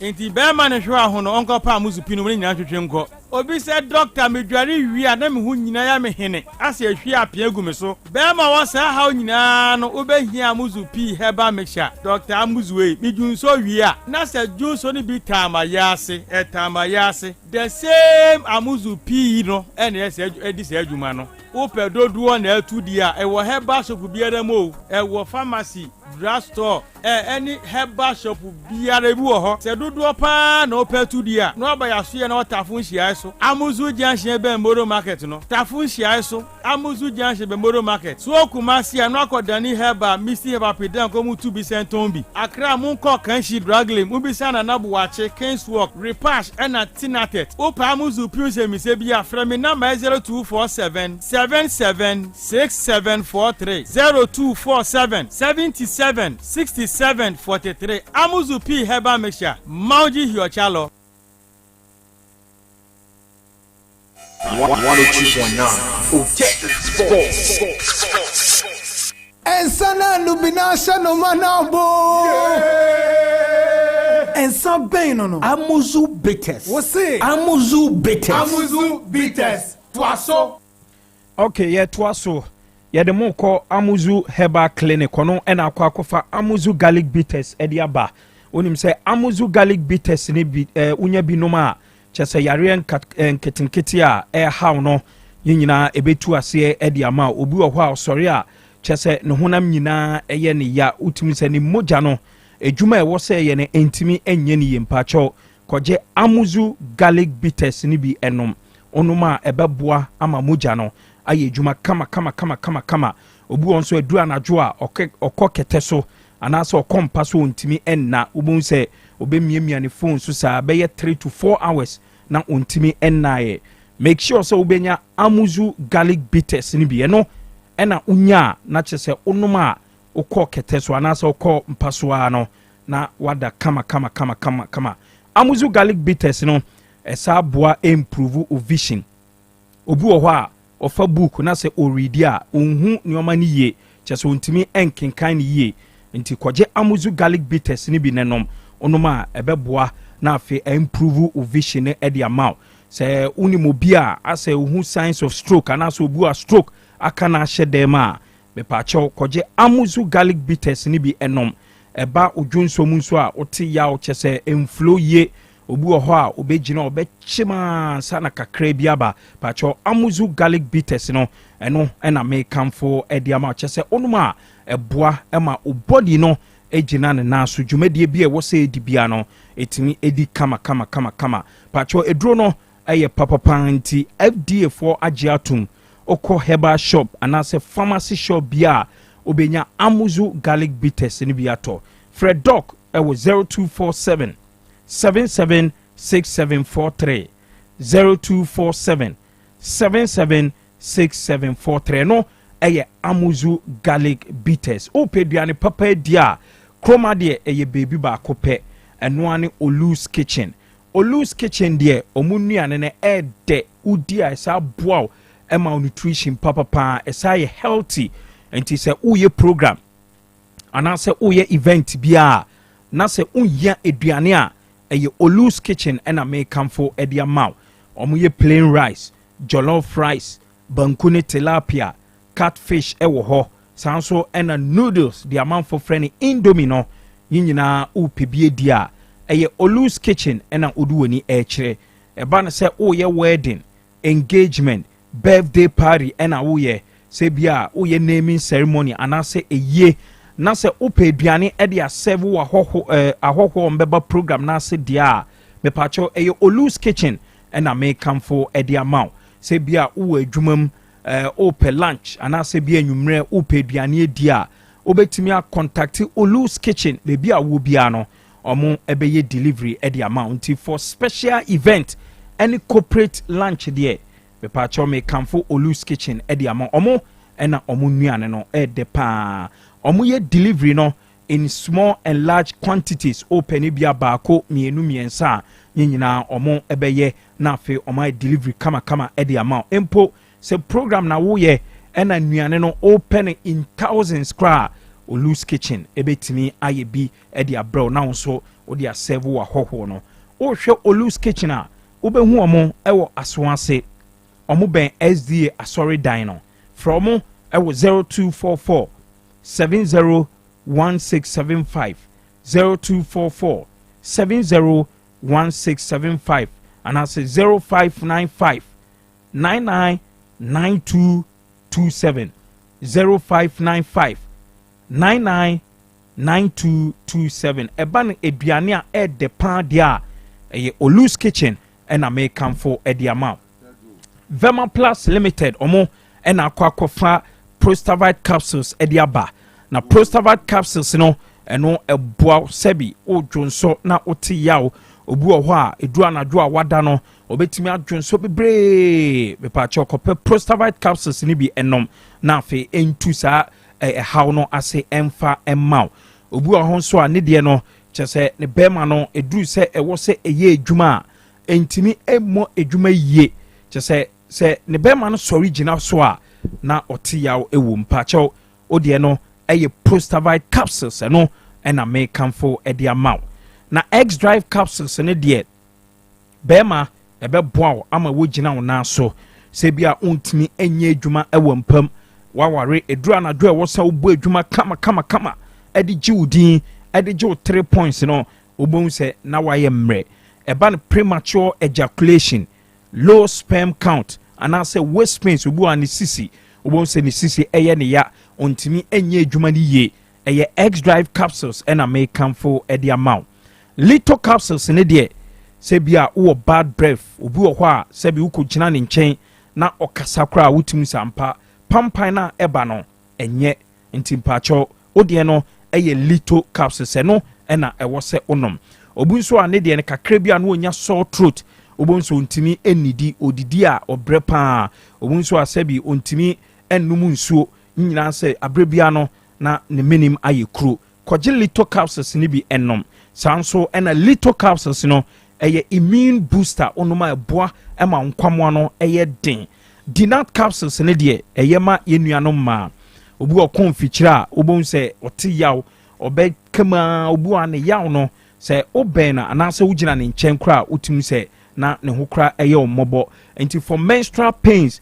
ɛyɛ dinat capsules ɛba no sɛ wodie no unhyɛda enhu ne yie this month ɛwɔ sɛ ba date no ɛtu sisi odie no kra de etimi de busumi ɛma kɔgye dinat capsules ne bi dinat capsules no ɛboa ɛma ɛma esiesie mo ahemfio kama enti nyina ɛyɛ Vema Plus Limited a ɔmakɔ akɔfa Prostavite capsules X Drive capsules little capsules ɛna fe dinat capsules ɛde aba saa enro we okɔ Freddie Mens heba obenya bi Danny heba obenya bi Kolinak heba obenya bi ato Misty heba Apedank heba ɛna fe leading pharmacy shop any heba shop ɛwɔ kroma nyina no obenya Vema Plus Limited omuno ni bi ato obetumi afrɛ number we 0244 370702 0244 370702 ofrɛ number we a obenya dodoɔ na afi wonso otu akwakoton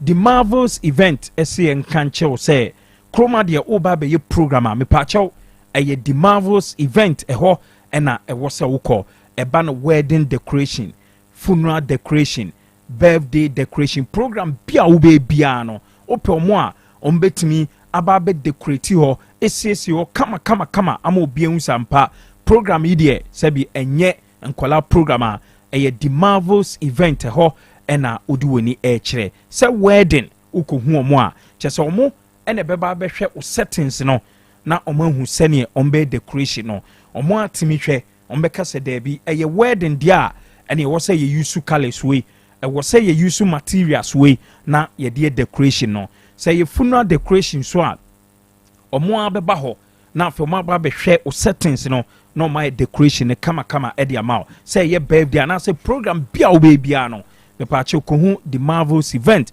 na ɔmo ɛmɛyɛ decoration no kamakama ɛmfa ma wo the Marvels event sɛ menka kyɛw sɛ mpo sɛ program no sɛ bia wonhu sɛneɛ wobɛplane na Kanu wobɛhu ɔmo a ɔmo ɛbɛplane event ne ɛde ama wo ɔmo yɛ event planning event ɔmo saa wɔ event coordinators wɔ hɔ ɛna afei event decorators yi nyinaa ɔmo obi ɛwɔ hɔnom nti sɛ woba bɛyɛ program deɛ a fa yi nyinaa ɛkɔma the Marvels event na ɔmo ɛmplane kamakama ɛmfa ɛma wohwɛ the Marvels event a wobɛhu ɔmo ɛwɔ Anomangi station post office wa Anomangi station udu post office wa wobɛhu the Marvels event from ɛwɔ 0245 628485 0245 628485 and I say 0539 926464 0539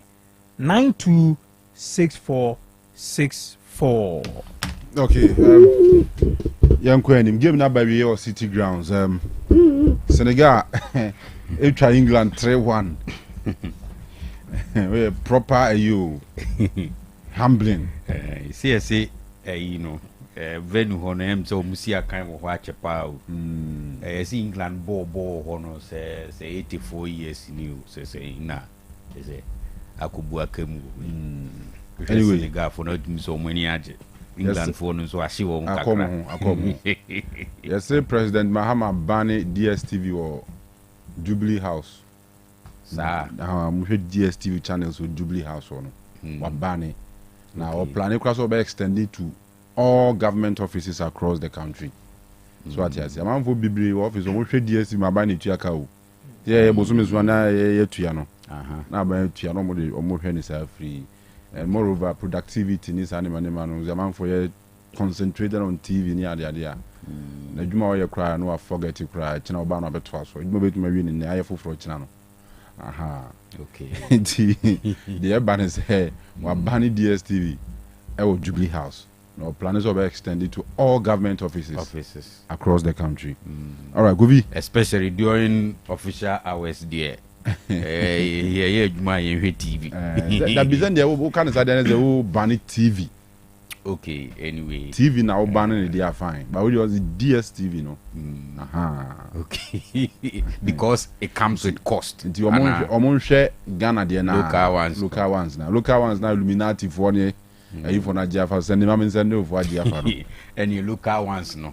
Me as well say be appropriate say here on be GPC. No, you see, local ones here me under normal circumstances I was saying here in share say at every government office be no or the state's broadcaster no.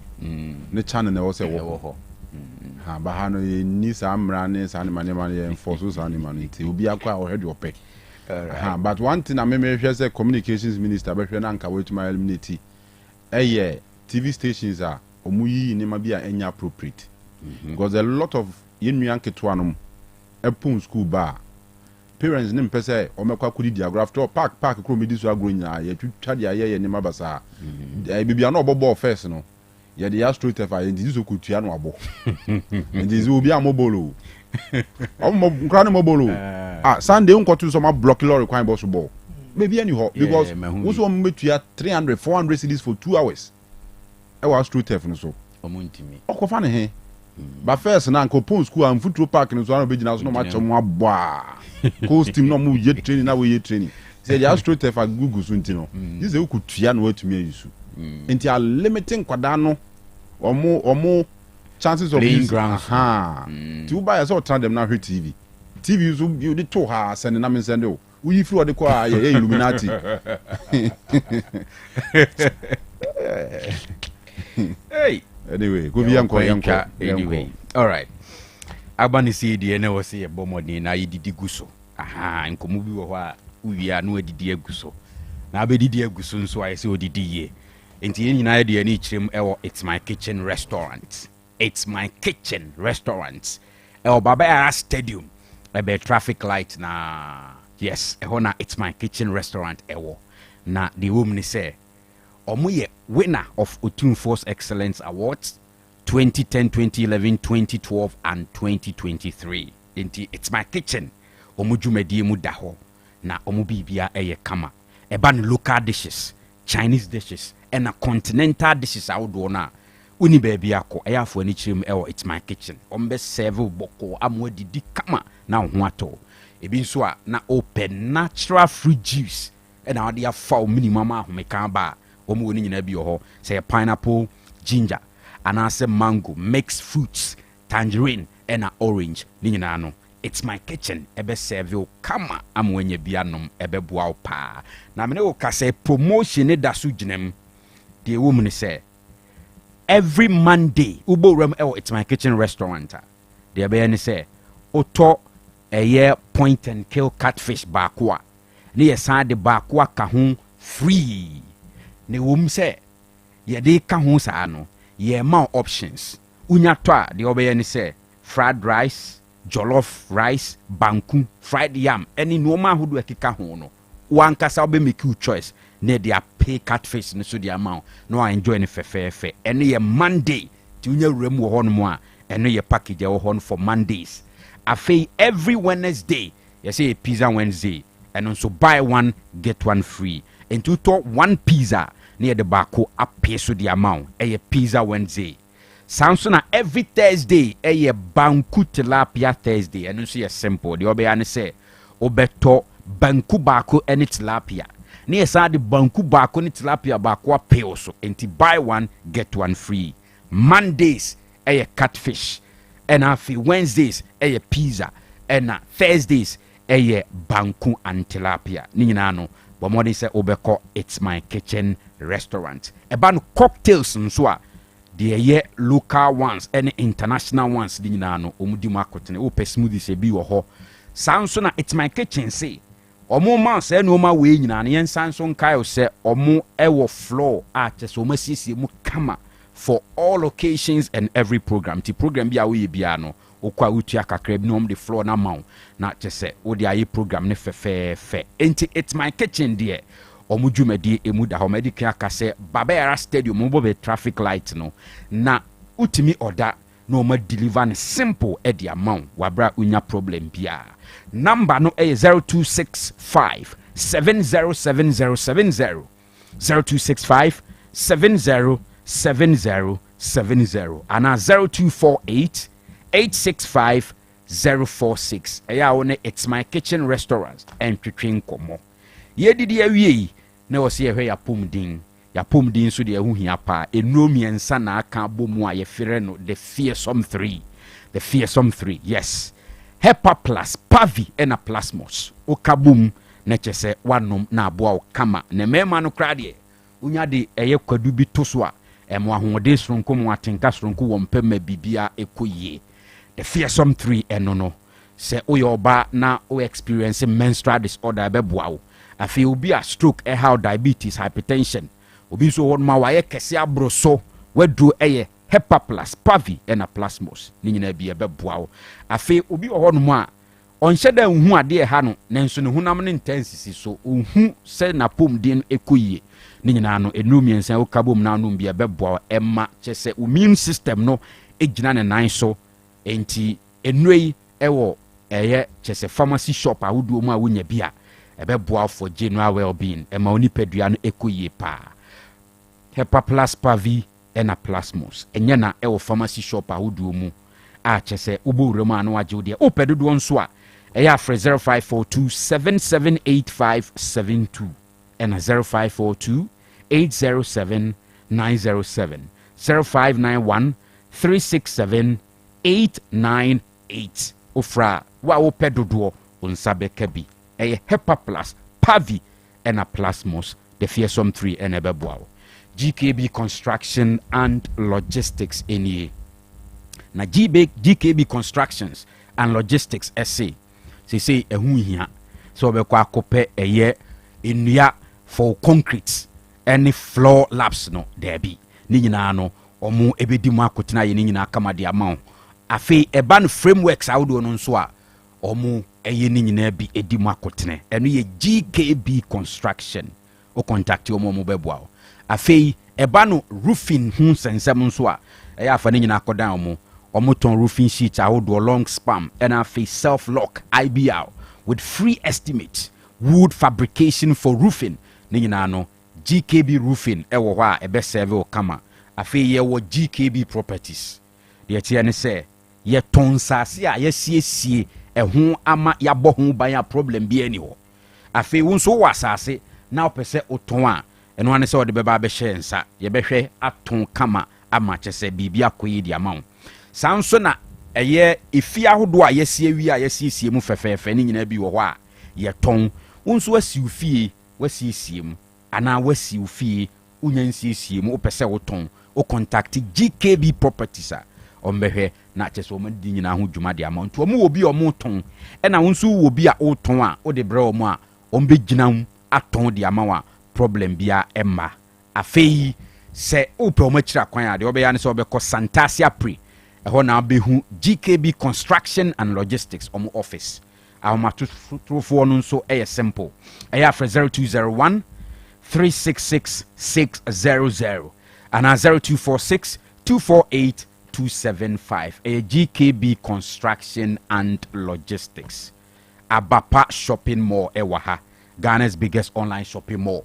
Yes, na di hia ne say obe download app ne dia to phone so oko Play Store ana App Store so use Android phone ana Apple phones a and one say what download di app na to phone so time bia unya ko app no so a utimi di dwade opese otobia no a order na ye dia brew obetumi so akọ www.abapamall.com na afi uni ye di dwa ho kama sanso na Kumasi for especially mu am waterfo your showroom a ewo tafo my 3 ben Sakasaka Park enti open no mapa Abapa shopping mall eno ane so obeko ope TV ope fan say laptops ope phone ana electronic appliances awdo ni nyina bi ho ope kitchenwares fashion furniture ni nyina bi ho sanso no mo se omo wa Abapa portable washing machine ebo adwuma pa ne bo ne da form afei sɛ wopɛ sɛ yɛn deliver ma wa Ghana ha baabi a wo bia unya oda ade na be deliver no fɛfɛɛfɛ de ama within 24 hours na wonsa aka umpewe na apɛde Abapa shopping mall afrɛ 0593 386 133 and 0593 391 848 Abapa shopping mall afei Hepa Plus live band enso wo ho. Yes, program be na wo ye wedding a year crusade. Every program, every occasion, opesa enjoy live band music.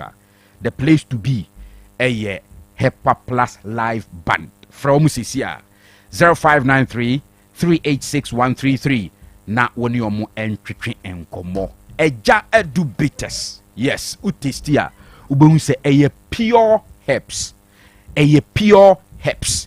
Ye den hahan ni nubna na ye ayema hoden sonko wanu mato ntimi ni di usisi ye ya koku hawo wa ye mere wo mpam afei watenka wo fom se wo ye oba wo ye bema watenka wo fom ejadu bites na bebo bema wo bema na fon chese wo anka se otumi sampa ama o mema sem no akofom wonya bia bebo ejadu bites ho asem ne ye kan white and wenya gonorrhea anasa wo menstrual problem bi wo wa uti pains severe one pejadu bites nanom ebetu ase kama esanso ma utimi da na udeye so hu upe bi anya na drinking sport bi emu bisa se ope ejadu bites of the moment no agibi afi distributing centers ahodo supermarket ahodo enafi more centers ni nyina okwa ubenya bi enya na so opese ofre mpanimfo nso a Bomodi aso be contact you on this line 0549 646276 and 0244 674927 0244 674927 ejedu bites ebemo ahoden stronko na bibia akoyi nti senior obitimi akoyi anim. All right, yenko anim yenko we free ejedu bites ti yenko ejedu ba ko so Mr. Du ahwan so. All right, Mr. Du na Oh, Kanu nyamia dum bibia yeboko na muso Oh, nyamia daruma. Yenso ye ho ye, nwuma ne bi ye pa. Anwumre ye boko, am say since I nyina ye papa Mr. Jonathan Abepobi. Eda ne bankum so no. yɛne waa na yɛ na akyire ne mframa mu nyinaa yɛdi nkɔmmɔ hu deɛ ɛkɔ ne deɛ ɛba nyinaa adaroma update bɛ na ɛwɔ hɔ fa bɔyɛ yo Kanu mame na wasi na enchia ni atiefo anwumre omagye bra omutie Otec Gabia no kura ye papa Mr. Pobi wo free mu de ye nyina nim sem na amane ni amamre kwa so no obakwani no abusua ekokose Mr. Pobi abusua eso adwuma commando eno achi no mo so yentupe se omo so mbaba na omo ababa sikunani no ayie nti apa nde eno mama ya sote se omo eba nti ekohia wo mo nti omo baye no amanidie mu no ene amamre kwa so omo so no baba se obakunani adi ayie ama bibia de di safe abusua no so atinia asie nyina na numu no ena ehihye baye ne se nyame eya adumu a na wotweda ene ayie ne nyina no abusua no atie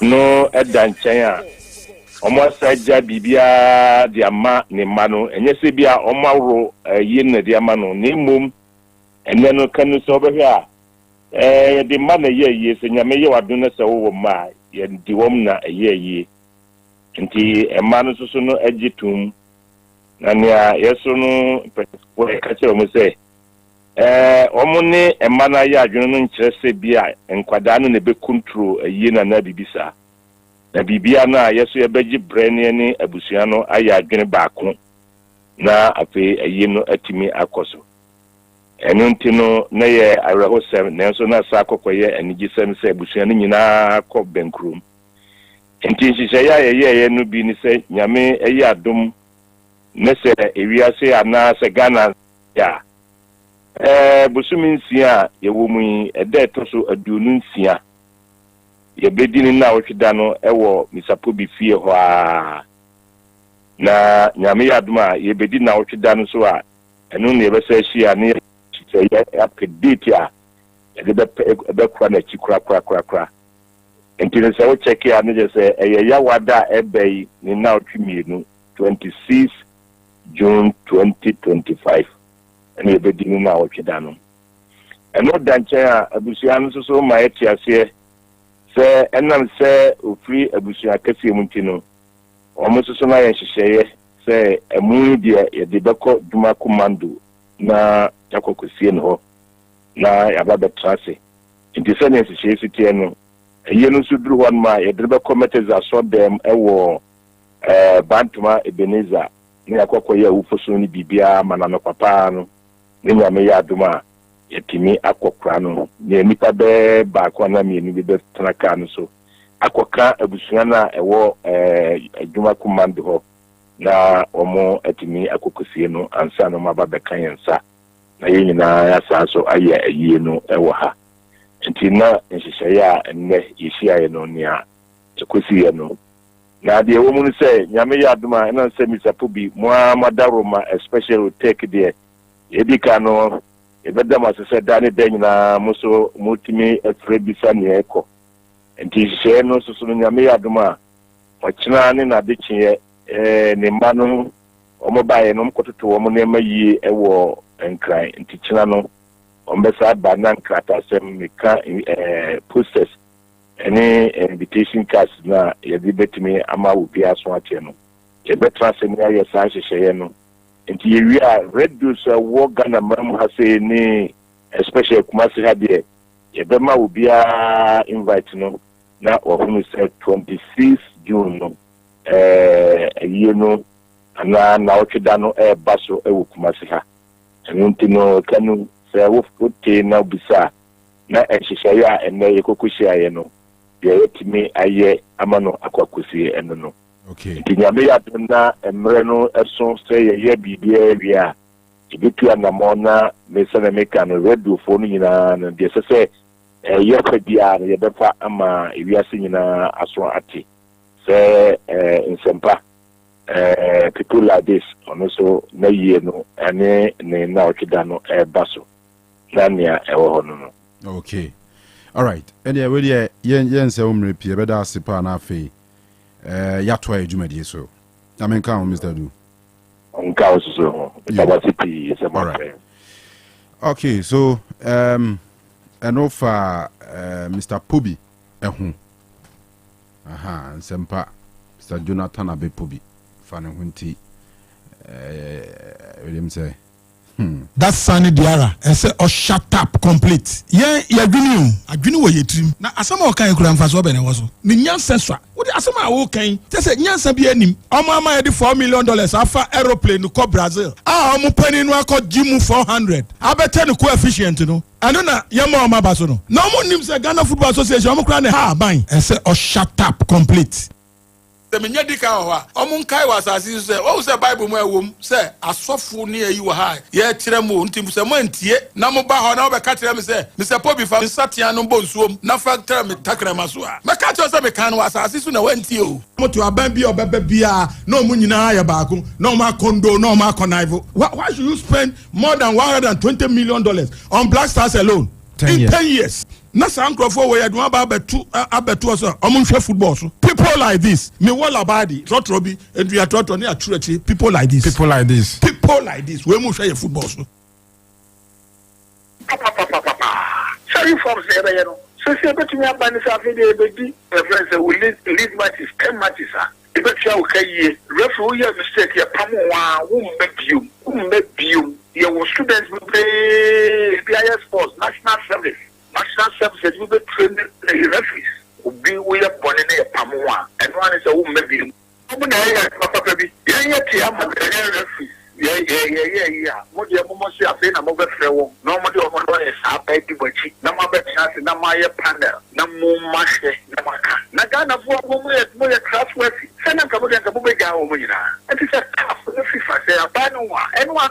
I'm quite clear because I'm administrative process referees are almost that's Sunny Diara. I say, oh, shut up, complete. Yeah, adwini wo yetrim. Na asama okan kura mfa so be ne wo so. Ni nyansa so. Wo di asama wo kan. Te say nyansa bi anim. Ama ya di $4 million afa aeroplane ko Brazil. Omo pani no akọ mu 400. Abete no coefficient no. Ano na yema o maba so no. Na omo nim say Ghana Football Association omo kura ne ha ban. I say, oh, shut up, complete.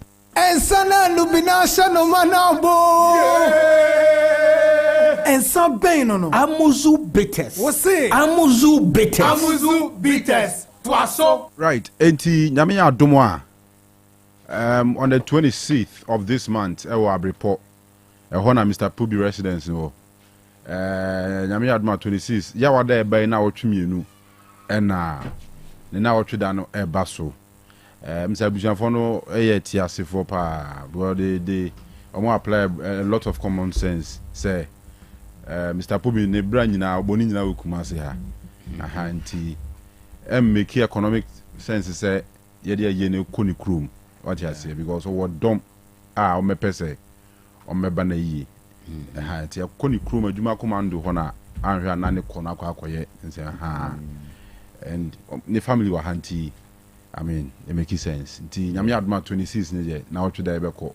Ehida so nyame adom na nkwa mu nkwa wo ha ebeko. Unze in most cases ne bi o wa ya na mu ni di o me di cook ni kru. Sure, yeah, just like na Mr. Yeno. O ma kusi o ho.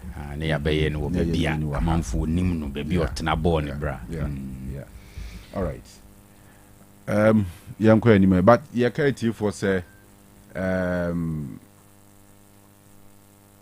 Adusa Herbal Clinic say free screening air course until the end of July. Screening free. Unya bora Adusa Herbal Clinic.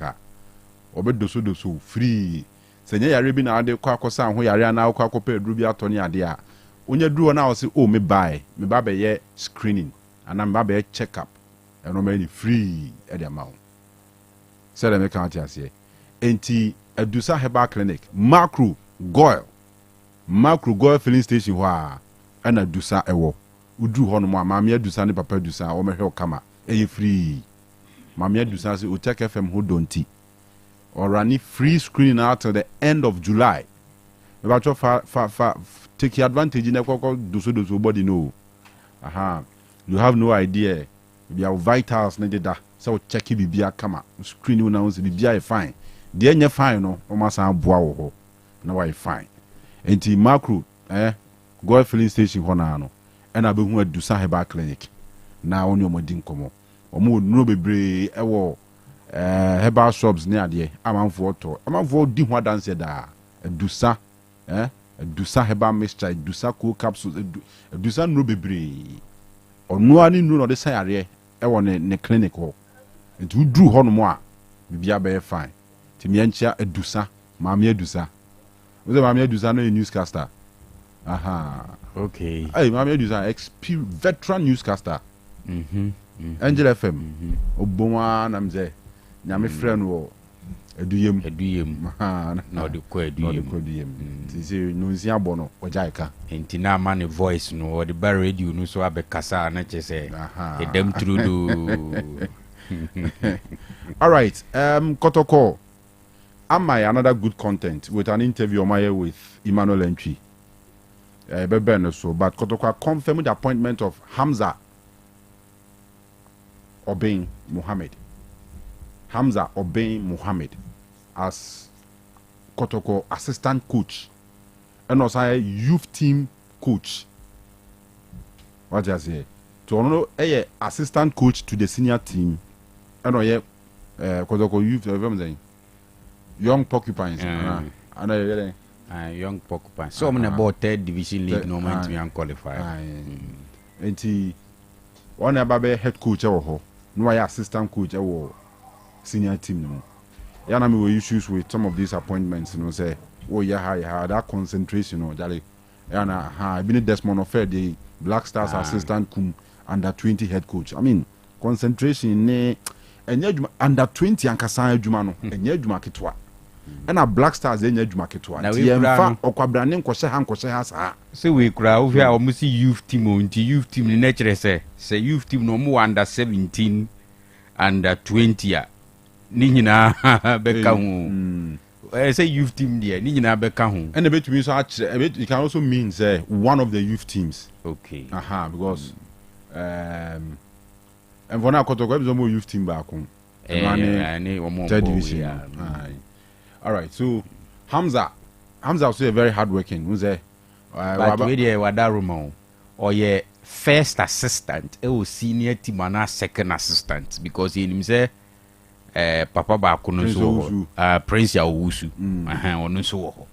It's no Oman okay. See Anna information never fly so I know no post to any okay.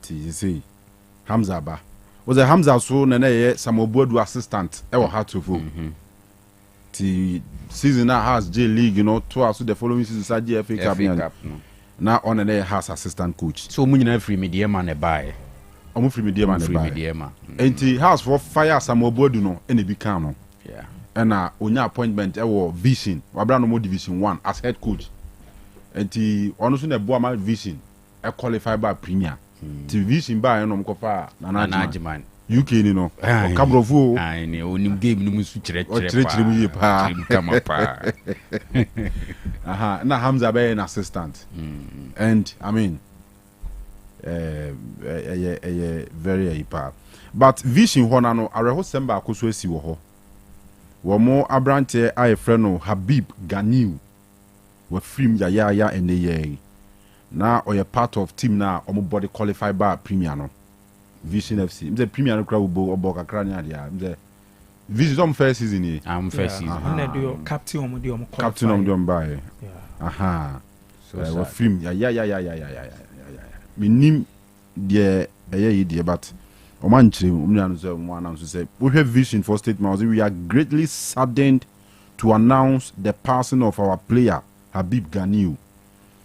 All at the club send our heartfelt condolences to Habib's family and friends in this difficult moment. Rest well, Capito. Any a Dreams FC for statement? Vision. Vision for statement Omadiaba regarding the passing of our former captain Habib Ganiu. HSA Yare Hosem Kesi pa. All right. Senegal for Unkunim Dio Munyatia England. No, I'm the first African sider Omotumi England. Since I bought by Rias, you know, at senior level, an African country behind to mean England. Senegal about the first country. Ghana and Gam say yeah or more Wembley. You bought 2010 you are on friendly match no. Say you cried you near that form near Betika. I am Munyateka. As a Mojan. I say in a share former Liverpool striker Andy Carroll. Carroll, yeah. Carroll in a share for England. Okay. In the left, no. Yeah. Okay, so yantwa swe. Na odro safwa kasa. Aha, ni nyina beba so. Ni nyina beba so ba kotoko de na mbeza mekan omuso how musi introduce am doze. We are pleased to announce the appointment of Hamza Obey Mohammed as assistant coach for the senior team and head coach for the young Porcupines for a 2-year period. Say clear. Clear, but assistant coach for the senior team and head coach for the youth team, young Porcupines, you know. But for 2 years. But the work only yes, you so much can appointed assistant coach dada in Mr. Prince Yao Owusu. He said, okay, Hamza and so yeah, assistant coach of the senior side for the period of 2 years. That's a conflicting and confusing kakra. You see, in the Kotoko also structure has been in recent times we had appointed 2 assistants. Ogumba or Kono 2 assistants. One if you Ogumba, Bakuno Kukuchi has no.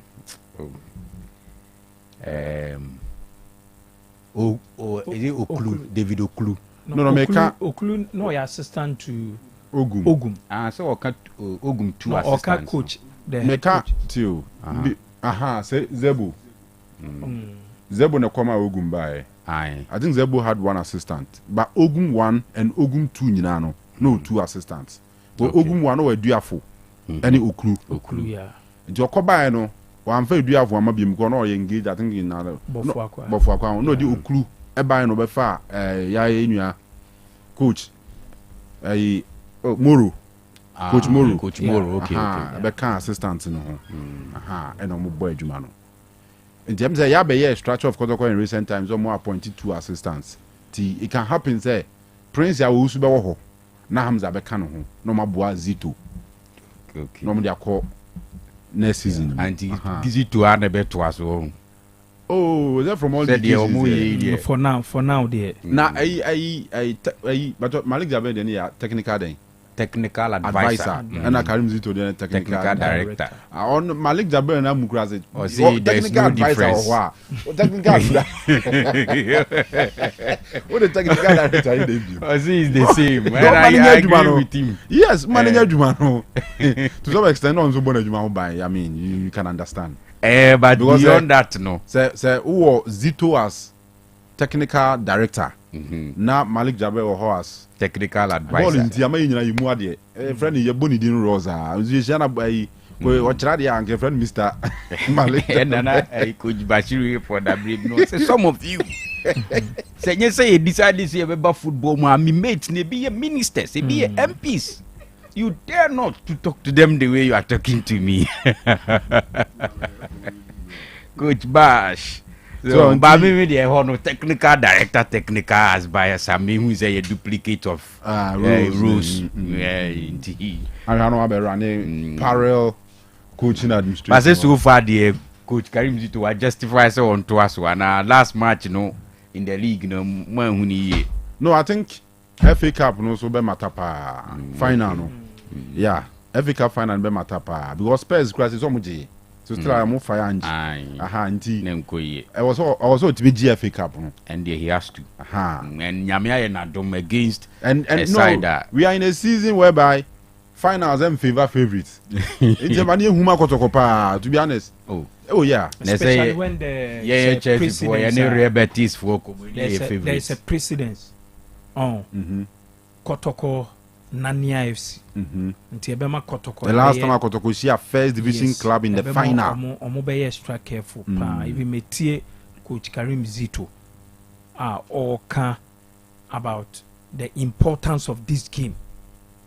Now can say on paper ne de obiate me sure say unse Kotoko ni golden cake hebe boa obia de ni sika be kwa to Kotoko echi.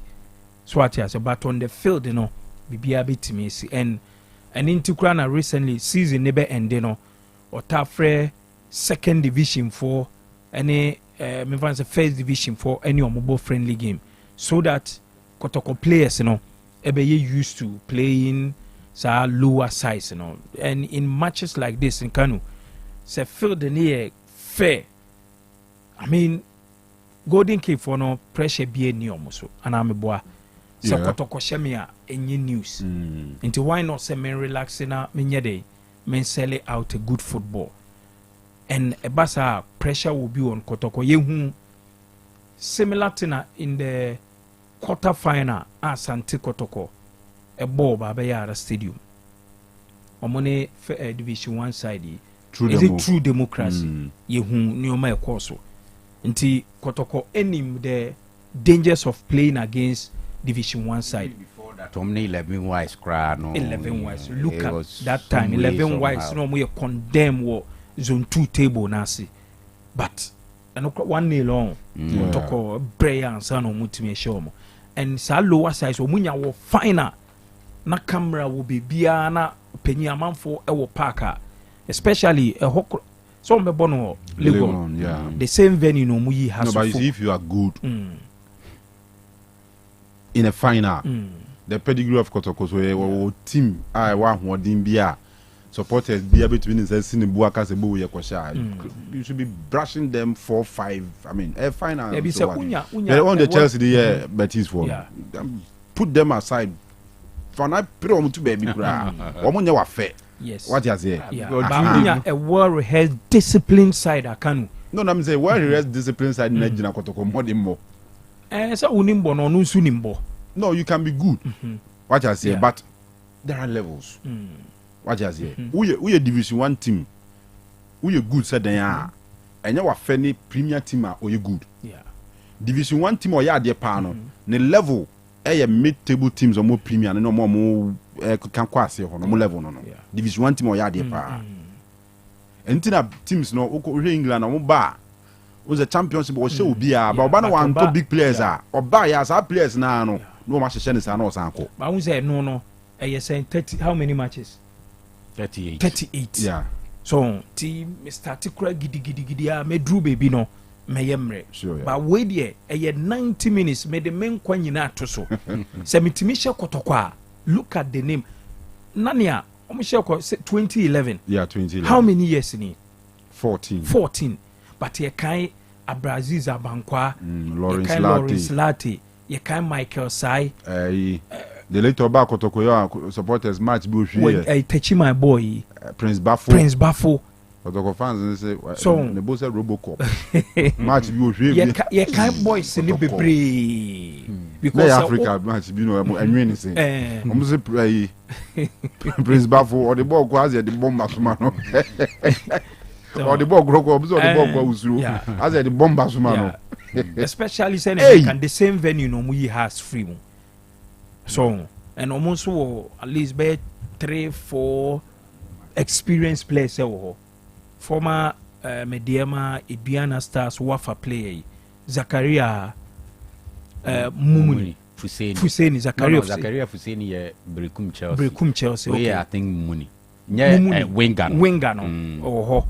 And I mean some be 2-3 players. And yes, bia me Bokotoko supporters who bia say omo ye size Akotoko ntimi show coach aka. But this is a final Kanu. Only big team at times the stage in the crown etimi motivate you ema oboni nti ene wo se Kotoko nso last time na me catch you be say me nye sure say golden cake ehye Kotoko be penny so mo the slot no kwa Africa. I say golden cake ehye Kotoko and because of golden cake me konti Kotoko me nye sure say supporters in crowd be penny into the only way ni say be ferry so the only way say mo na mo share and another issue e wo ho ne say is a season ne end no ye ne has for nyina the same points ni yenya the same points, the same matches, we need the same matches, you draw the same matches, you lose the same matches until the end you be differentiate ye ne has for season no.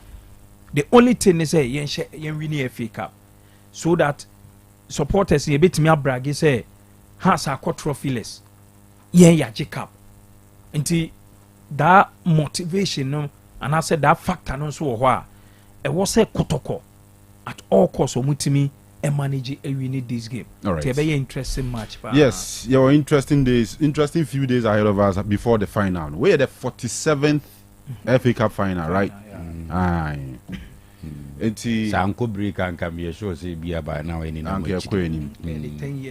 10 years be and then COVID ne normalization yeah in na period ni na yamo. All right. Yanto aso. Ensana lubinasha no manabo. Ensa ben no. Amuzu bitters. Wose. Amuzu bitters. Amuzu bitters. Twaso. Okay, yentie Emmanuel Entry, Asante Kotoko midfielder. You are be Nations FC ni Basake Holy Stars. Then so judgment free DC na so yaba na yaka ho asem kakra. Ochese no man said ankoyi since we call Black Stars by you know. No be brave BCC ni ade ever affecting you know. This season I would say there is a big difference because starting with Asante Kotoko I came with that full energy. I was fully fit. I wasn't having any personal issues. So I was just being myself and everything went well smoothly. But after my call up to the Black Stars when I came back and I had injuries, I think that one made me, shallow of myself. Like I wasn't being myself because I was scared to get injured again because injury is not my thing. So experiencing that gave me some headaches and, made me feel like a little bit down. So you have to take time before, I'll just come back to myself. And gradually I feel I'm getting back to myself, but I feel it's not even about the hype and everything. I feel that I know how to do it. You understand? But Bibi Nama Bibi I you understand? If it wasn't these injuries I was going through, like you see the injury people know out there. So I feel that at Cheers now saying boy, you understand? I'm now getting back to my old self. All right, Emmanuel Entry, I don't know.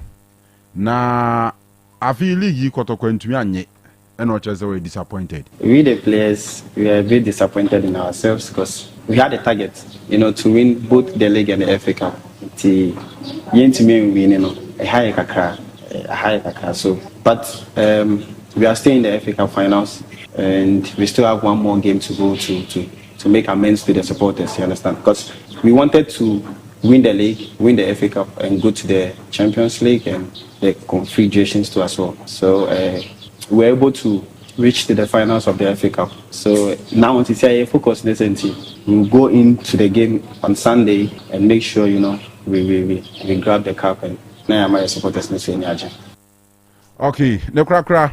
I'll make a comment on the fellow teammates Albert Amoa Agogo. Yeah, so for Albert Amoa, I'm really happy for him because it's not easy to score 12 goals in your first season in a club like Asante Kotoko. So I'm really happy for him, and I feel that this guy is not really done yet. He has more in him to prove to the world and to everybody, to Asante mind, because Albert Amoa has the quality of dribbling, he has the strength, air balls, he's good in that, shoot, like everything. So I feel Albert Amoa is a complete player, and with time he will still do more. He has a lot in him to show to the world. Yeah. Okay. Asante Kotoko midfielder Emmanuel Entry and I in Kanu. Nano Drew Safo, a member of the Ghana Football Association Executive Council. Was a season league your boy na a competitive pa. The Ghana Premier League until 2019 to 2020 I buy. Now your ball league every year be a truncated, maybe a court. Na injunction that's all. But your bar from 2020 about be seen then. It me a ball league na we. Your first leg your boy na abrofo de na abrofo be wi o leg na your bosumi a be wi leg na bosumi and na abrofo wi o leg when da kwese so wi de until no before say Ghana Premier League league bi a ye de mra ana aye adwuma until wo hwa teams be to say Brekum Chelsea to be call away win game. A team like Karila, our team are all competing for the league. We say we will go all out to win. So to be caught, no, then the Kobobo dance park, not channel. As Gold Stars, not channel. Then Brekum Chelsea so to me free Brekum and Nantimwa call Nations Park. Let me call Nation now. Let's just say competitive. Okay. All right. And that's a Bosru or a ESCO member as a general manager, Port City football club division 1 side wɔn wɔ kukurantumi akyem kukurantumi ɛhɔ na wɔn wɔ majo mo confirm me mo say Uzbekistan for qualify for World Cup. We need to confirm. Because I'm seeing some qualify right. And check your picture now. You see, I check each player a brand new car for qualifying to the World Cup. Each player a car. Mama Yaraga in 2015. You have concluded second on check a Jeep Cherokee on. Yes. And say Mishiawa Mohammed now that's you using it again. Wahwesu ye pa. Okay. Aye. Former Kotoko defender. Also my players na ade pa anti. Uma mobile Jeep Cherokee. The cars ni align up or Uzbekistan players no. So point anu akutu ba ko. O point anu akutu ba ko. Players na ni align cap can up from 3 to 3 no. Ni nyina zo mu stadium ho. Machine kama. Aha, una di football di agro ha. Obi afa ni World Cup. Yes, rewo mo mema sports minister ana any of the GFA members MSIT way and for me justify anything about Black Stars. Uzbekistan for more problems enye problem. Ye na sisi ya TIC energy sector ye deka. Tisi you know. Go view the trema obi na so be was our plan. And I was say Mahama Yariga as far as it's also close to government, we must have suggest visa. And yes, suggestion by here. GF for na minister bit me aside to is to bonus ama Black Stars amusi will be na talk mono dia koche. Oh, they can easily cite this. Oh, let them try.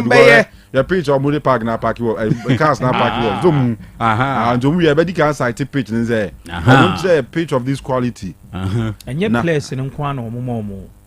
Coaches, trainers, doctors, translators, and the team photographer. Okay. So we need backroom staff. But management members are nibi. I mean, all crime net was more management committee. I over 6 members. If you're mooning nibi. Cameroon defender, yes. Oh yeah, you was Zain. Filling station now was FM no. Okay. Yes, also T and N. Echiano. Cameroon defender. But also some they are not too far who be no correct about. Oh yeah. Yeah, then I make a movie, my dear, crash a gearbox ni say boom ni adi. All right. Akins, yes, we are Akins, prison officer, Penny or Central. Also just like DSP I him. Akins position, Akins here ESP as a DSP. But oh yeah, sure because more rank there. Hey. Fire service, police, prisons, military. Ko bonne rank now ko teswa an be nyasem because ni nya den pa me abre bi obi sendi bi ma be sa na soja fu bi na ma moni ye na ho asem bai pa ensana lubina shano manabo ensa ben no amuzu bitters wose amuzu bitters twaso. Right, Kobe. I want what show you mu verdict na this in the Bible. The abani there. And it's just like you discuss here. Yeah. Omo say the nations here no omo ne match no antwa so. Amount to for feature. To me declare Basake Holy Stars winners of that game. I'm omo 3 points, 3 goals. As I the nations for accumulated points no 3 points every. The nations every top 4 anymore. I'm a has I be rem. They say a league table no confirmed. Ya bo league na we GF ya confirm league table no. Say and tier. Gold Stars and a D kind omunya 63 points. Heart of Lions etosum 60 points. Asante Kotoko tosum 58 points. And 9 Hearts of Oak omo enya 58 points. 5th position Nations omunya 57 points.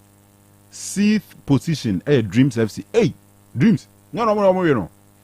52 points. 7th former champion Samatex. Omo enya 51 points. 8th Midiema 50 points. 9th Adriana Stars. Aha, we can bring him from Adwana. Adwana. Aha. Adriana 47 points. For no coaches be brave sana Adwana. And Betem United also 10th, 47 points. 11th, Vision, omo debut season, omo the -1 goal, anyway, even after beating Kotoko 3-1 on the final day, no.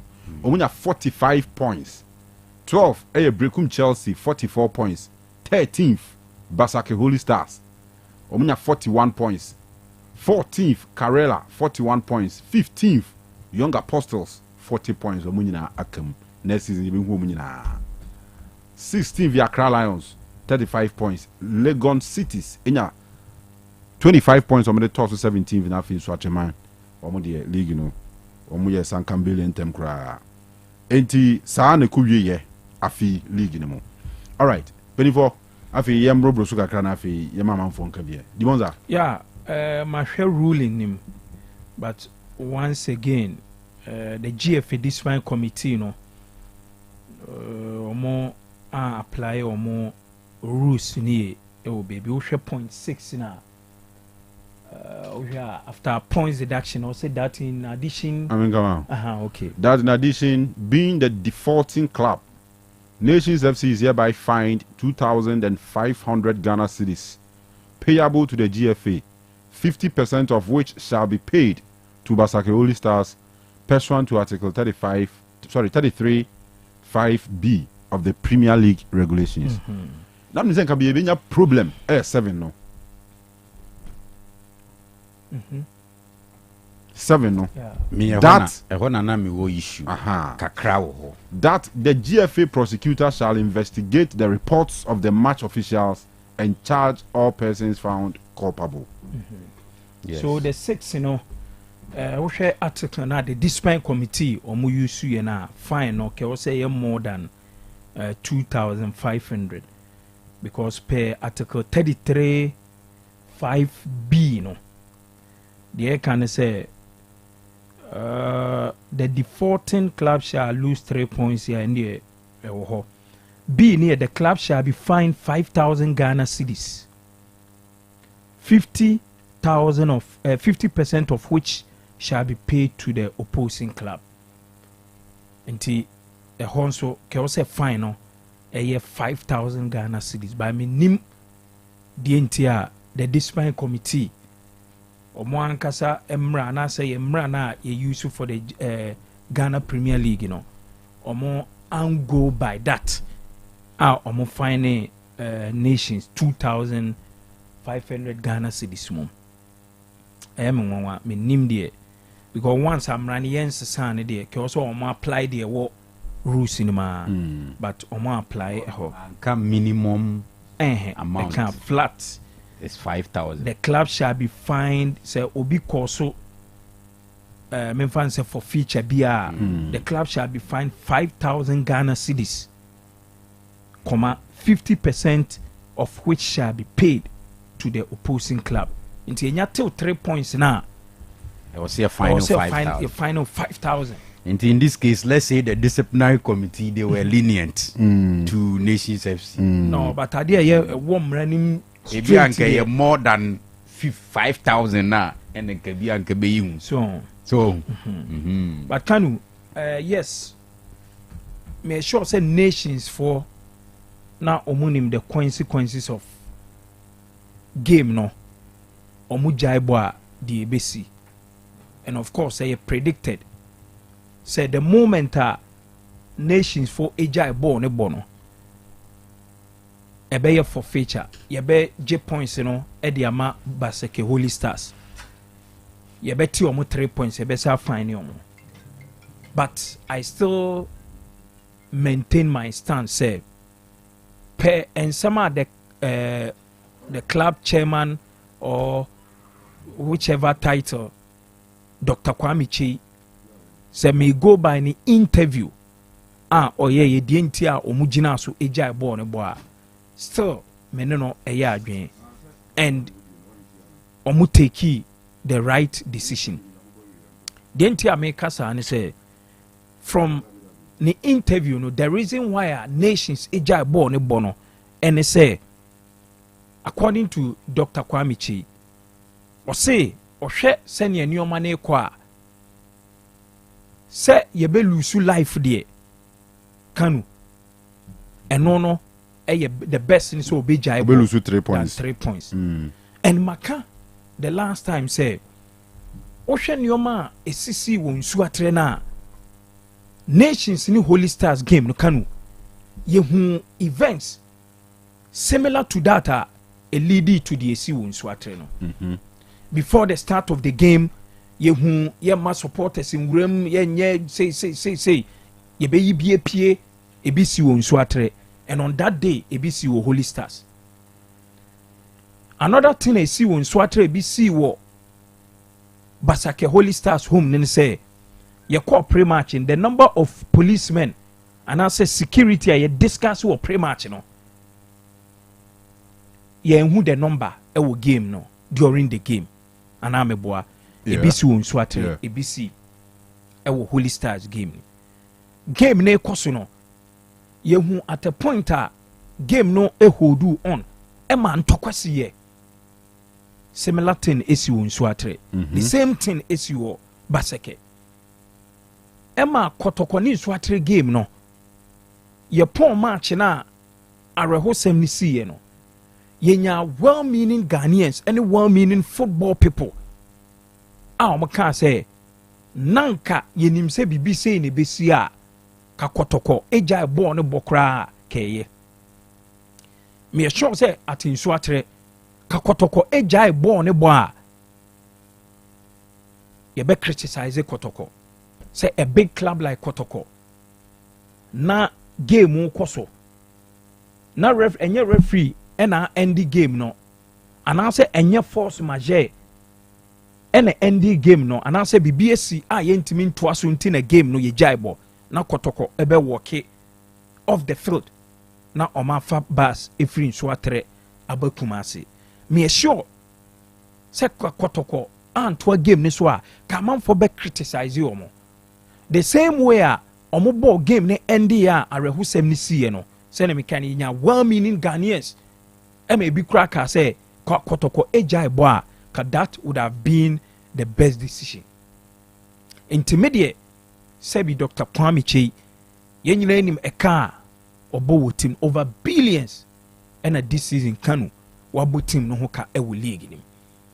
And naturally say wo yo bia o ben papa na Kanu unim so yo bia ompe hey ni or you very peaceful and o yo bia yenyina nim eba sorry ni ya Kanu yenim hawa ni roa o play and for me yes ya two omo 3 points ya fine omo they knew say once you be walk off the pitch no this will be the consequences but then send me kind I still support the entire nations a jibe game ni ball and Kanu mesa Kanu ofie ha say uye team from next season eko oko away na ohwe na nioma AC ewo game nim sabi ebe lead to a loss of life ye bebo game ewie na obi nipa twene ne nkwa de ene eka ujaibo kra the best decision na say we say manfo ebe fa so e dey intimidate manfo after all omo ye kai na ujaibo a won't be affected. Oh, there be last season, even after polling, say you kai bebre. And I'm just saying, you say, if you are matches, ama ya bo supporters. Ntokwesi, but the American say, for say ye bo match, na Kanu on the field. Pick video no nibiana. Police phone to kwa say why na Kanu sebi na obi kofa bibi edibo bitirima. Not the any be no, but just say the order of the day there. Home teams be take advantage. What you say after all, who claim say you intimidate him to job or no evidence. And yet intimidation may can say in the case of nations no more. No, more than it means more than intimidation. At least intimidation. More than that. Yes. Said the American say yes. Ebia before the game they intimidate you or more supporters in it, but during the game no nioma na ye hu no Kanu video nim no for me na enye conducive for football and send a maka no say at least bo game na say nioma bi sisi wo hwe nioma na sisi na Kanu ebetimi lead to loss of life ɛyɛ advisable say game no ubegyae bɔ because ebi esi pɛn ama yehu ke ebi nsi da anaasɛ yɛnhu bi ɛwɔ yɛ football ni mu a ɛna nke bi a yɛbɛfa ne sɛ ɛyɛ normal but once a yɛhu bi na yɛhu nneɛma a lead to the loss of life no Kanu sɛbi yɛn nyinaa nim 3 points ɛnyɛ important ɛnkyɛn nipa nkwa and it can never be important ɛnkyɛn nipa nkwa never and sɛbi Dr. Kwame Kyɛ n'ani afi owuska and wodi ball ekyi akyɛ Kanu nim sɛ wodi ball ekyi akyɛ paa sɛ Alhaji Guru is a ball Dr. Kwame Kyɛ story a yes ne brother penny wo team bi those time no mo ye coach no nti na doctor edi eche nti doctor you bi a ball no odi echirache and ye nyina ye personality in your league no ye personality e wo ye football mo nti for sanity to prevail no e wo say ye nyina ye play a role. All right, so nations enim the consequences of not continuing the game and they were ready to face it. Ena ampanso discipline committee no per nioma esi ewo honom no motena asi hu se nations any jai game ne bo enti for that they will apply their rules and point 7 nature say the GFA prosecutor shall investigate the report of the match officials and charge all persons found culpable ehona eya GFA no any discipline committee omudi for we me say mbusa say Jomon ready referee match no omo ready by the attorney say ebia omo eho sa investigation Kanu omo ka say omo beye wie ansa na verdict na ba ebetimi ayede we discipline committee omo na take omo decision discipline committee ndi omo behwe ye protester nations any protester Holy Stars for ye nti en no omo behwe so ede aka omo case nti discipline committee ne hwed protest na two teams ne ede buy na en no matena se ede omo ruling and a verdict ede aba but in the your friend saying report no obi ade buy no ebia we state say bibi say sie and no your prosecutor and ebe take charge of that thing but baby ade bia efe no edi for sa aspect no anytime a discipline committee ebe take decision na obeto bi edi ama the prosecutor say ontena say and take action no ehon no Kanu etimi di 2 years 3 years kra na verdict bi ama yehu bebre ebia ubon say player na me kan about boy ye ne Tamale City protest say discipline committee e kan ma asem wie the same to omo kan say boy no e kwan omo fa so register no prosecutor no and entena say enhwehwem up till now no be a decision on that I'm a boy ne ball there's a similar year see was the last season the division 1 converse a protest editor and Zema Kotoko MIA points and also say this fine committee making ruling and almost prosecutor no for now boy no on tenase on to me and more ball I just said the FA prosecutor no I investigation a I take a decision on the boy and as Zema Kotoko eko yusu boy no and then my protest and even in Hasene Olympics the boy and friends of Kwame Rule Joshua Kwame Rule and also sir discipline committee take key decision omo can say boy no registration no prosecutor no and take over no nye investigation and found and also ya antehwe am found nti eho ena yebehu nioma esi on that day mate makofimrem Mr. Labi opani kese ma yenti oba ayi amas omo teacher ni ba ko e friend ne a ne ba wa kai phobia o ba we a ne ba okay I was in amas swaji Ashanti top 8 gala competition. Enzo consider ben. You say Dan Rafsa Kodia post to on status. Oh okay. And they are on boy. Oh okay. You know my idea. Amas there's a bibi omo na agent. All right. Iti Yeah, mama ba so my idea. Gobi, you. Kakre bi on no do safu before I come to the ruling by the disciplinary committee. Na no do safu you see me who why na GFA no man I was me madwen am say GFA ne kakre ne say on reduce interviews. So we do reduce. When was the last time I do safu? Anyway, all right. Well, that's fine. But enke wo jai kran ke beboa. Fine. You on asem no no. Because you see sometimes on wo de ninsema working people will discuss it and it is going to trigger a lot of things. Sometimes when you feel say you want to highlight only the positive aspect just to create the impression say everything was well and good, you are doing harm to the product. Because see, so be tiena no dro safudinya adwene beba ni team ni say this man has not been fair to the issues in terms of discussing the season under review. So what you say, you can't cite 2 matches because Karela Koshe Go Stars 1-0. Now Heart of Lions ebe share Nations last day. Ewa Abraham Kesinti neche say league ni competitive. And European leagues ni ND you know.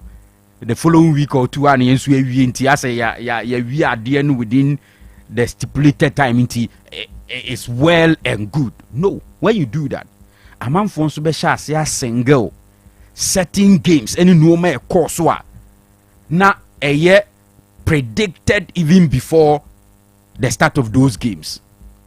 So what you ask you, but if you want to be fair and look at both sides, I understand that as an ESCO member you would want to talk about the positives, but at least appreciate the other side.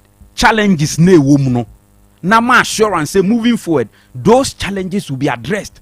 For example, as we speak here league no ba referees here da so di omoka at some point ne akọ 21-22 weeks wabra ne entua referees foka. This thing happened this season in the league. It happened.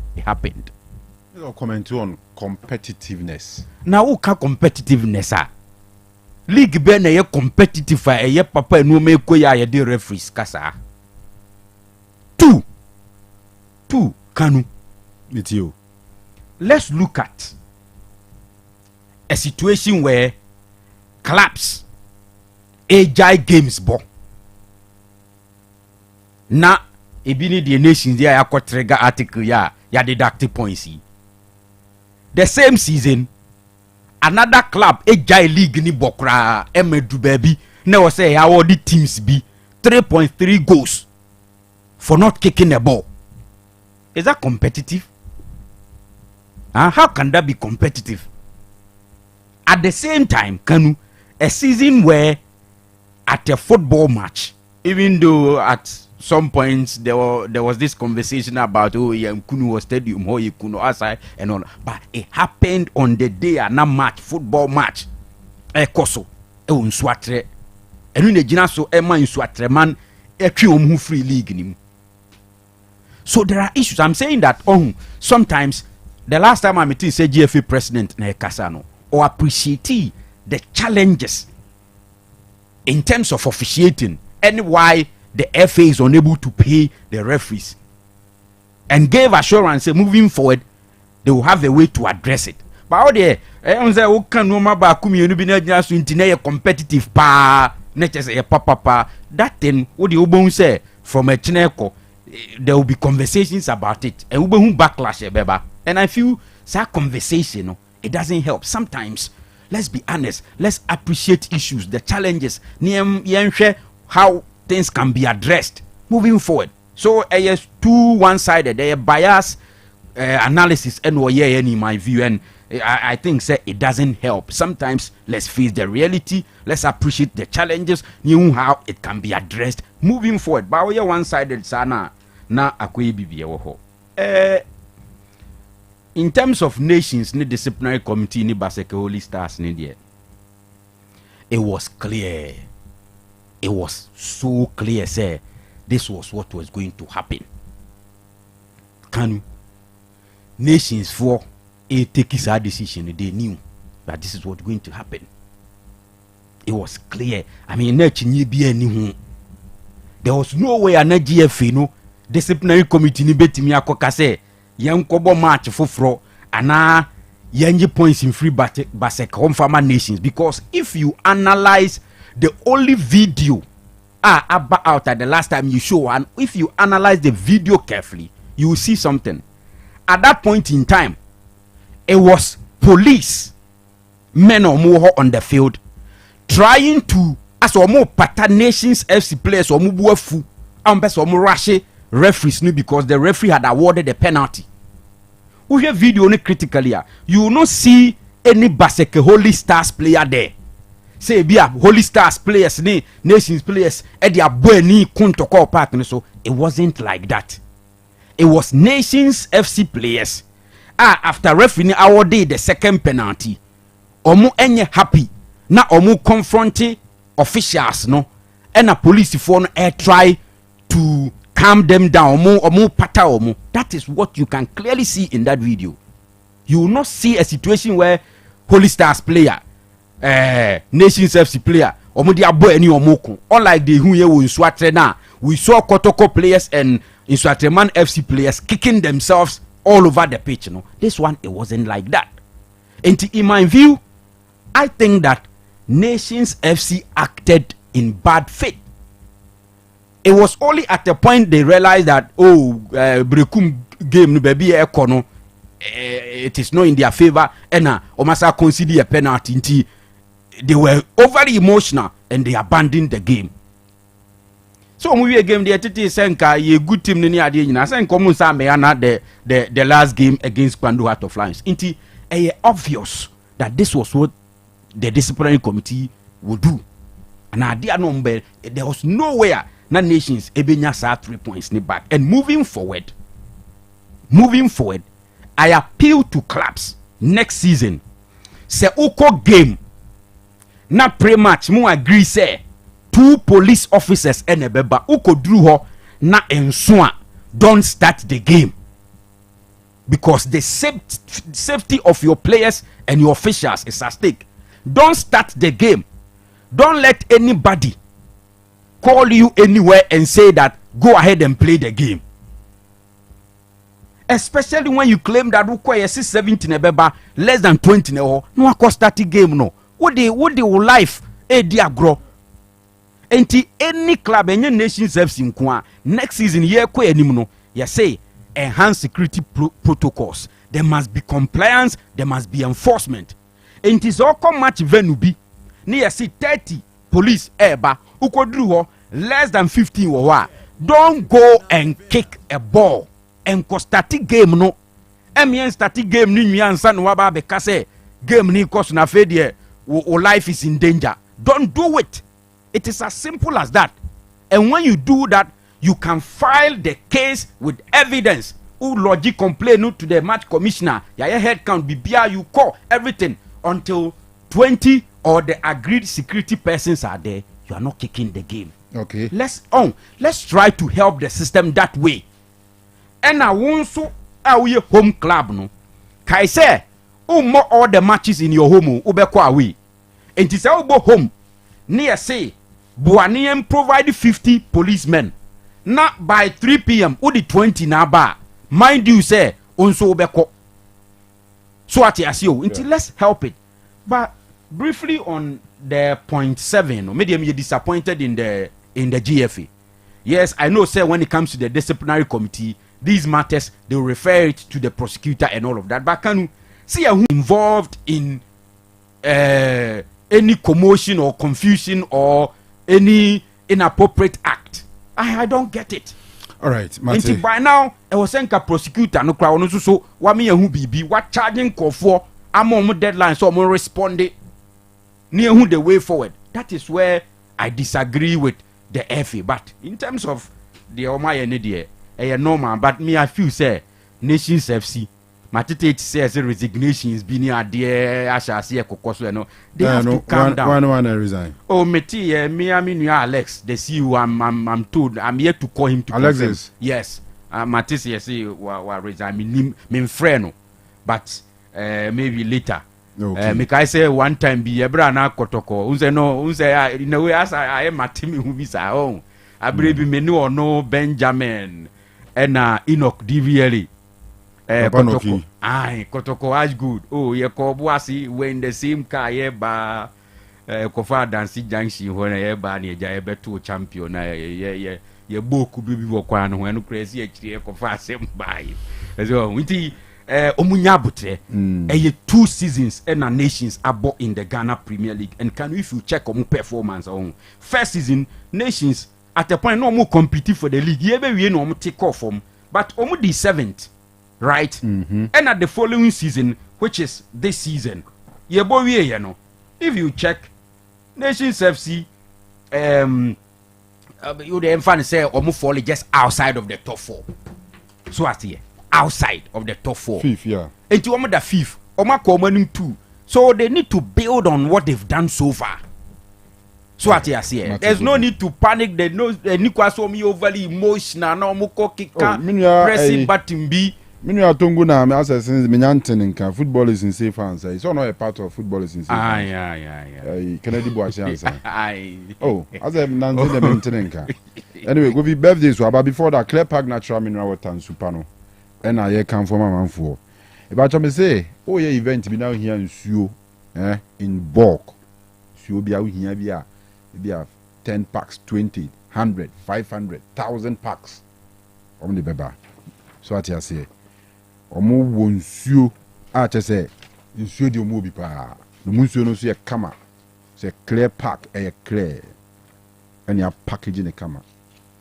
Ti Clear Park Natural Mineral Water and Sucronia American from us. So when you see one be to turn be beer or more jack IDC dispenser machine so Saransona or more sachet sachet the any bisu and bottled no as you be ho Titobi or more on time delivery on tibia school na mu here be maybe a hospital institution bi am here bi am contact you mo a mo de mo show mo time no crown so no mo gina ho and on time delivery or me deliver CCA event bi a bia no no wa serve Clear Park wa say san say no ni super so what you say o call Little Angel Ventures e wo dunkwa opposite Bamboo Sport and ye wo pay articulator makra bi na bi Kineben Ventures e o manso datano e wo so dodo bi a pe bi a bi na bi and ye wo yen main depot so Kumasi a and ye ofre ya ebeba near their bro 0244 041913 0244 041913 na oni ya telephone so nkomo ensana nubinasha no manabo ensa ben no amuzu bitters wose amuzu bitters twaso. Okay, your birthdays, no. Another birthday of Mrs. Richester Ansa.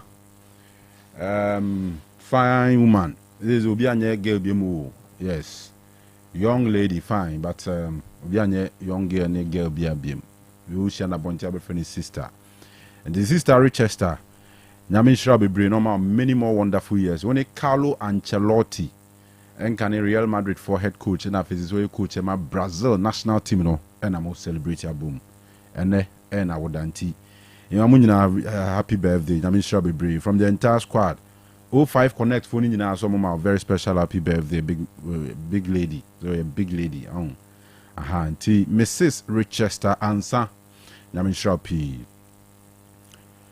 And that's the birthday of Mr. Riafe Asante Patrick, aka Patricio. Yes, Bema Cozy, any friend of friends, or more Qatar.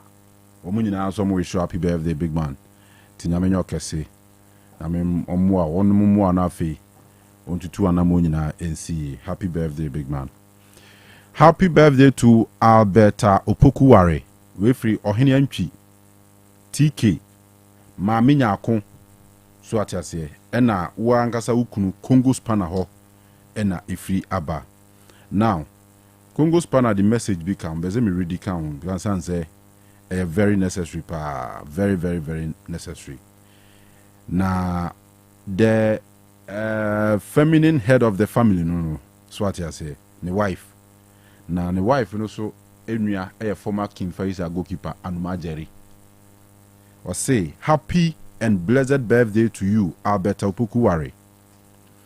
Words cannot describe how much we, referring to Ohinianchi, TK, Maminyako, and myself, love and cherish you. Blissful and glorious birthday. Enjoy your new age in good health and happiness. We love you so much, Nanama. So, you're done a Congo Spanner wife, no, Congo Spanner wife, a missing brother wife. Or a heavy pa, Nanama Yamisha Bibri, my happy birthday. And then finally, I'll say birthday greetings, command beloved son, Samuel Usu Apia. Yes, so who parents, Mr. and Mrs. Apia, and almost show happy birthday, Sammy. Yamisha Bibri. All right, yeah, hitting phone lines. No, my phone can be 0505-225578 and 0505-224944. Hello. Hello. Yes, sir. What's that, brother? Oh, okay. I do a J at you.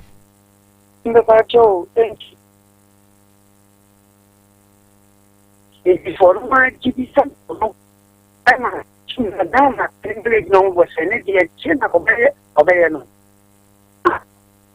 Yes, someone can say, and so forth. None of you really give me your mobile in Kenya, or any other of the I'm a Jimmy Buya Papa. Namitan just had a super committee for a year. 7 million. I did not home to yes, they carry home to men from the Ghana Premier League. Just only when you know, think you could do much. It's a same of the country. Okay, hello. Yes, sir. Alaji. Yo, yet you, man, is a cracker. Karen Pacho, the truth, yeah, the Chapman, the Chama, the order, the charity.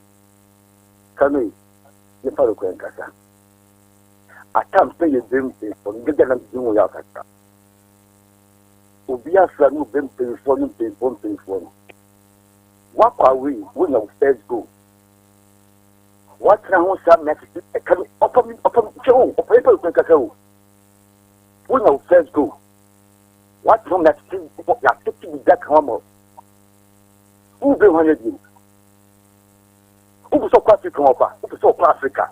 Make it say, my uncle, brave the identity couple here, the Africa, the Palcho, the nothing. The queen, Scott reading. We have the part of South Africa and part of the back. We shall first go and stand to us in Mexican now. If we have the partner. Next week, he said, I am very unfair across African, yeah, Yan Sassy, Yan Home.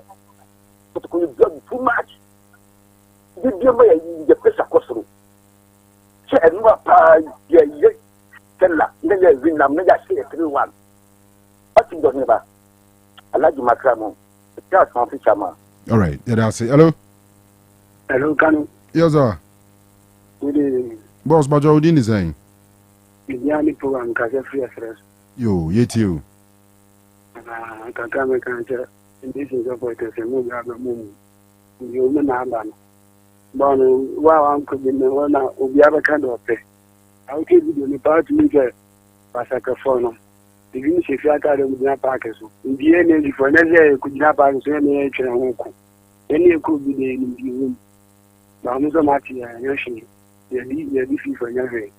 Now the catch of the next year, the Royal Rich now back. So by now, Brown. So by now, Banadia. No banner could be because you didn't consider a court. I blame your community. You will near the cat, you're not in the country because you're going to the Canadian. Your name is from Corner. And Quania, my yard answer for. I do never may up by a ball. You never. It's a matter actually. By a rich in the next you by now brown.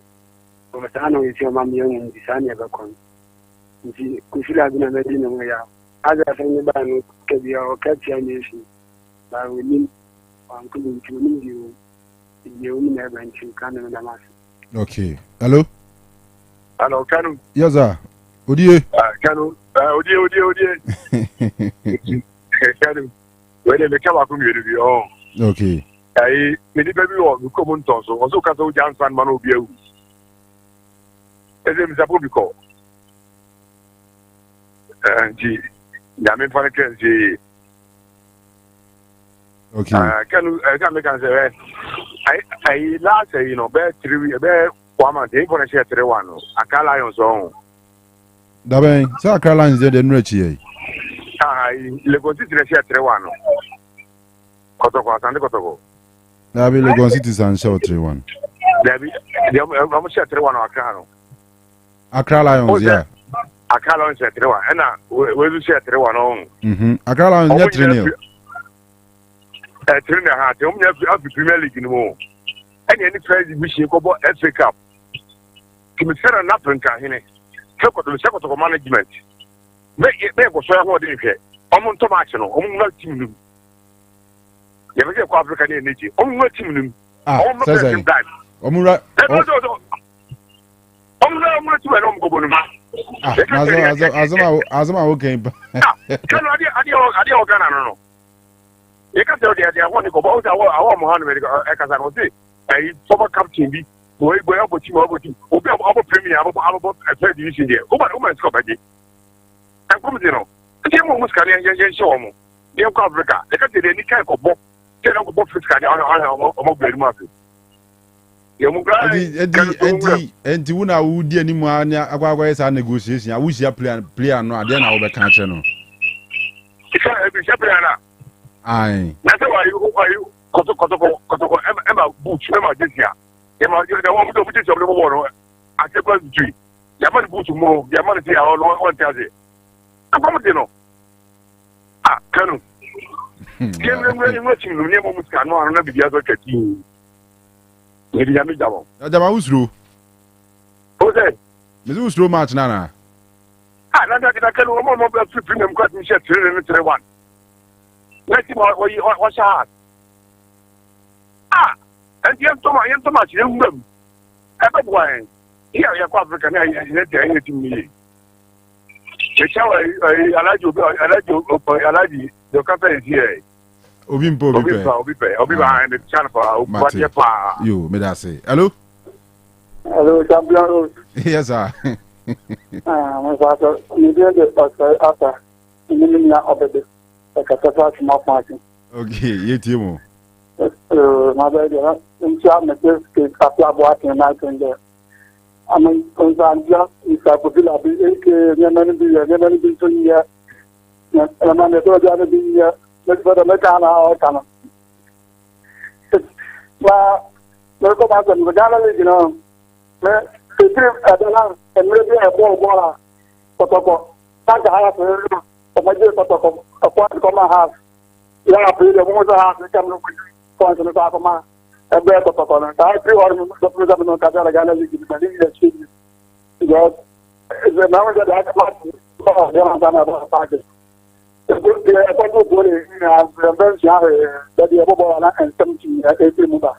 The other man, to let us from my America. Some of the more value than the other petition in the Florida.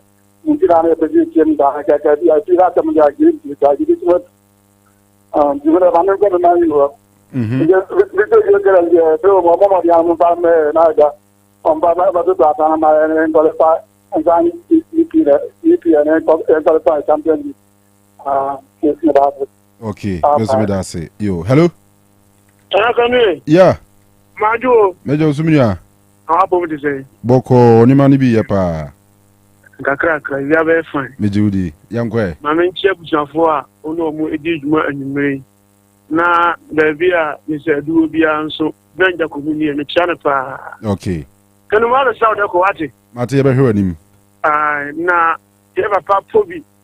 Papa, baby, I will be on your mouth and say, Ami, actually, Mama, Yeraho, go Yemibian.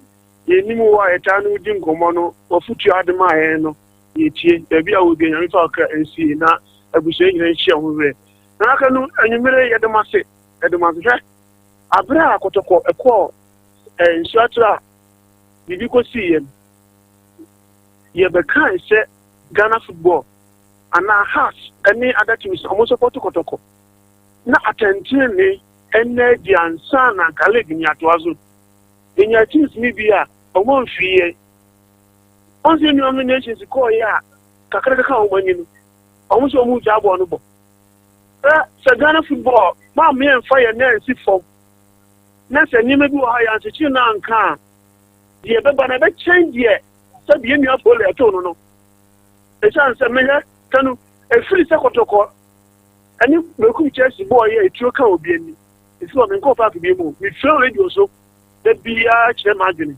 nanso enam sa na me bi e wo referees ni tanyugo ni bi nkuntaw no ya wi a supported be wu de bia nja ma ke e no bu ma no ho enu nti o ma fo mu na nti fo mu dia sa na Ghana league no e be ko mbe bo mu nya supporters en ko park e be feel radio so TV so a che ya agini ya support team no kakra ye betumi yi abo be yi abo online ba se be ko park so no dia e be yiri kakra ansa no yetumi akọ eri nti Kotoko form na me aduma Sunday mo ma ye nimere na le Africabre ko bono yanko boni ye yanko to ye ko boni ye ni ya hyewo mu ni ya tumi akọ Africa no me confidence me ni ncho so le Champions League na ye ko bono eri nti be se Kotoko supporters ye fan pai bon time boys mechi na bibi anya kama ndaganu adefanche nyina wati bye bye amen ebe shi achina yan fa last one hello ndaganu yeah na what is it me ho ye pa me ya wa Mr. Kumo ya je papa ndaganu ate ba kwa mi kan say Ghana referees ebinum dia na moye wo mo ba mo ja o sa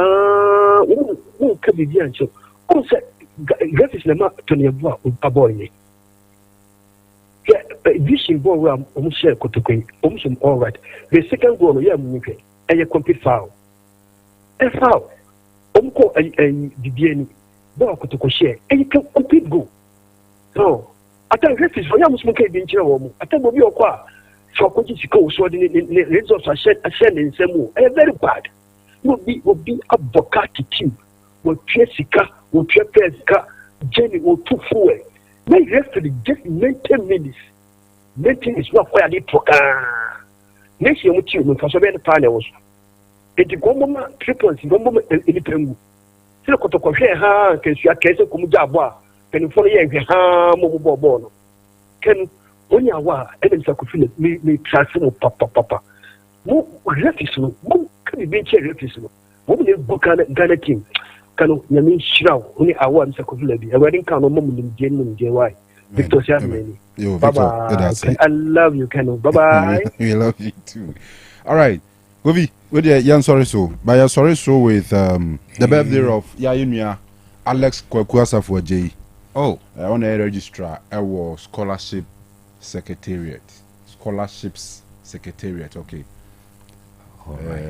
what could you say I need to the international man no the fireman political fireman I know me who no na say o tikasafoni bi so a say o chirichirinsi mu na mu da ho play so nyuma no bebre amanfo bia na o trese amanfo bia Ghana abo mu ka mo scholarship o makosua de wa mono ni omwi omzo om nsan ma ha omtu wo ye adwuma no om se bra om ko school no na o ze mo mala 16 bi no nso akam die ze tu ampe wo mo so o ze David nkomo idi om ni Ghana die mo so enti fine gentleman yes absolutely when you a reward for hard work and dedication or the adwuma I mean so unim say a person with good heart absolutely so what you say on you be an refi asementem you the papa ne won't move forever you get it sure very special person and he's come far one time wade ba kwa me pe won ho ni say ohun so obitmia open up to you no ni wadi nkoma on otumi ni odi nkomo de na brabo mu nsem ye futu the mount you know and he was telling me where he's come from and in our fame and that there is always something better ahead. Light at the end of the tunnel. Absolutely. Nigeria was a white person who put light at the end of the tunnel. ATM man, happy birthday. Yeah, Alex Kwakuasa for J. On a registrar, Ghana Scholarships Secretariat. Ghana need be all the scholarship in school, say senior high school, say university, say Ghana has, say Abuja. so you the first degree, second degree, one the bema. One fan in some. One farmer want to me. Just why you're penning Cassia heavy. What just here? Sure. Or heavy pa. Now on this day, Nidia, we can only wish him say this one, which is even heavy, should be the beginning of bigger things. Bigger things in his career. Sure. Nyamishan Bibre. Nations for say I Omahu, the GFA no I Omujitum, I Omuno Nyadune de bat Omun Chomans be muchasu here. 19 minutes ago, we acknowledge the disciplinary committee's decision a bit with disappointment. While we disagree with key aspects of the ruling, we have chosen not to pursue an appeal. In our game, doing the right thing doesn't always guarantee the right outcome, but we remain unwavering in our commitment to fairness, safety, and the values this club stands for. We hear a club statement from Nations FC. After say FNO, a bua 70 or more, yati points, and free top 4. So from winning the league to not making the top 4, the sad situation of Nations FC, the hard work our players now put in all season, with lots of disappointments. Govi, you haven't seen any more channel. But 1 minute now, we are more quick. Yes, ask him to me. Justice, your friend is Eugene Yonko. This gentleman, your friend Mr. Justice Abil, or your Deacon or Church of Pentecost, Takrade, many years more Oyo City Radio, and birthday. And on this occasion, Mammy Fakonya Tsunami wish Justice Abil, El Perfecto, happy birthday. God bless your new age with long life and prosperity. That's right. That's right. All right, so we are here. Nami Aduma, you better bachna ne de aka besomo. Nami ko bia ho na obia so na yie. Kopim se be se hia chena no pa. Abra nyansa pause Eugene Maradona the breakfast pause beba. Na fe nwumre 7 p.m. yes ani mo hia. Kofi Labi ni awa na moti wo monka enne. Saranso na wala steady foreign bit ni braye. Sikapa na fe Eugene Maradona wo mo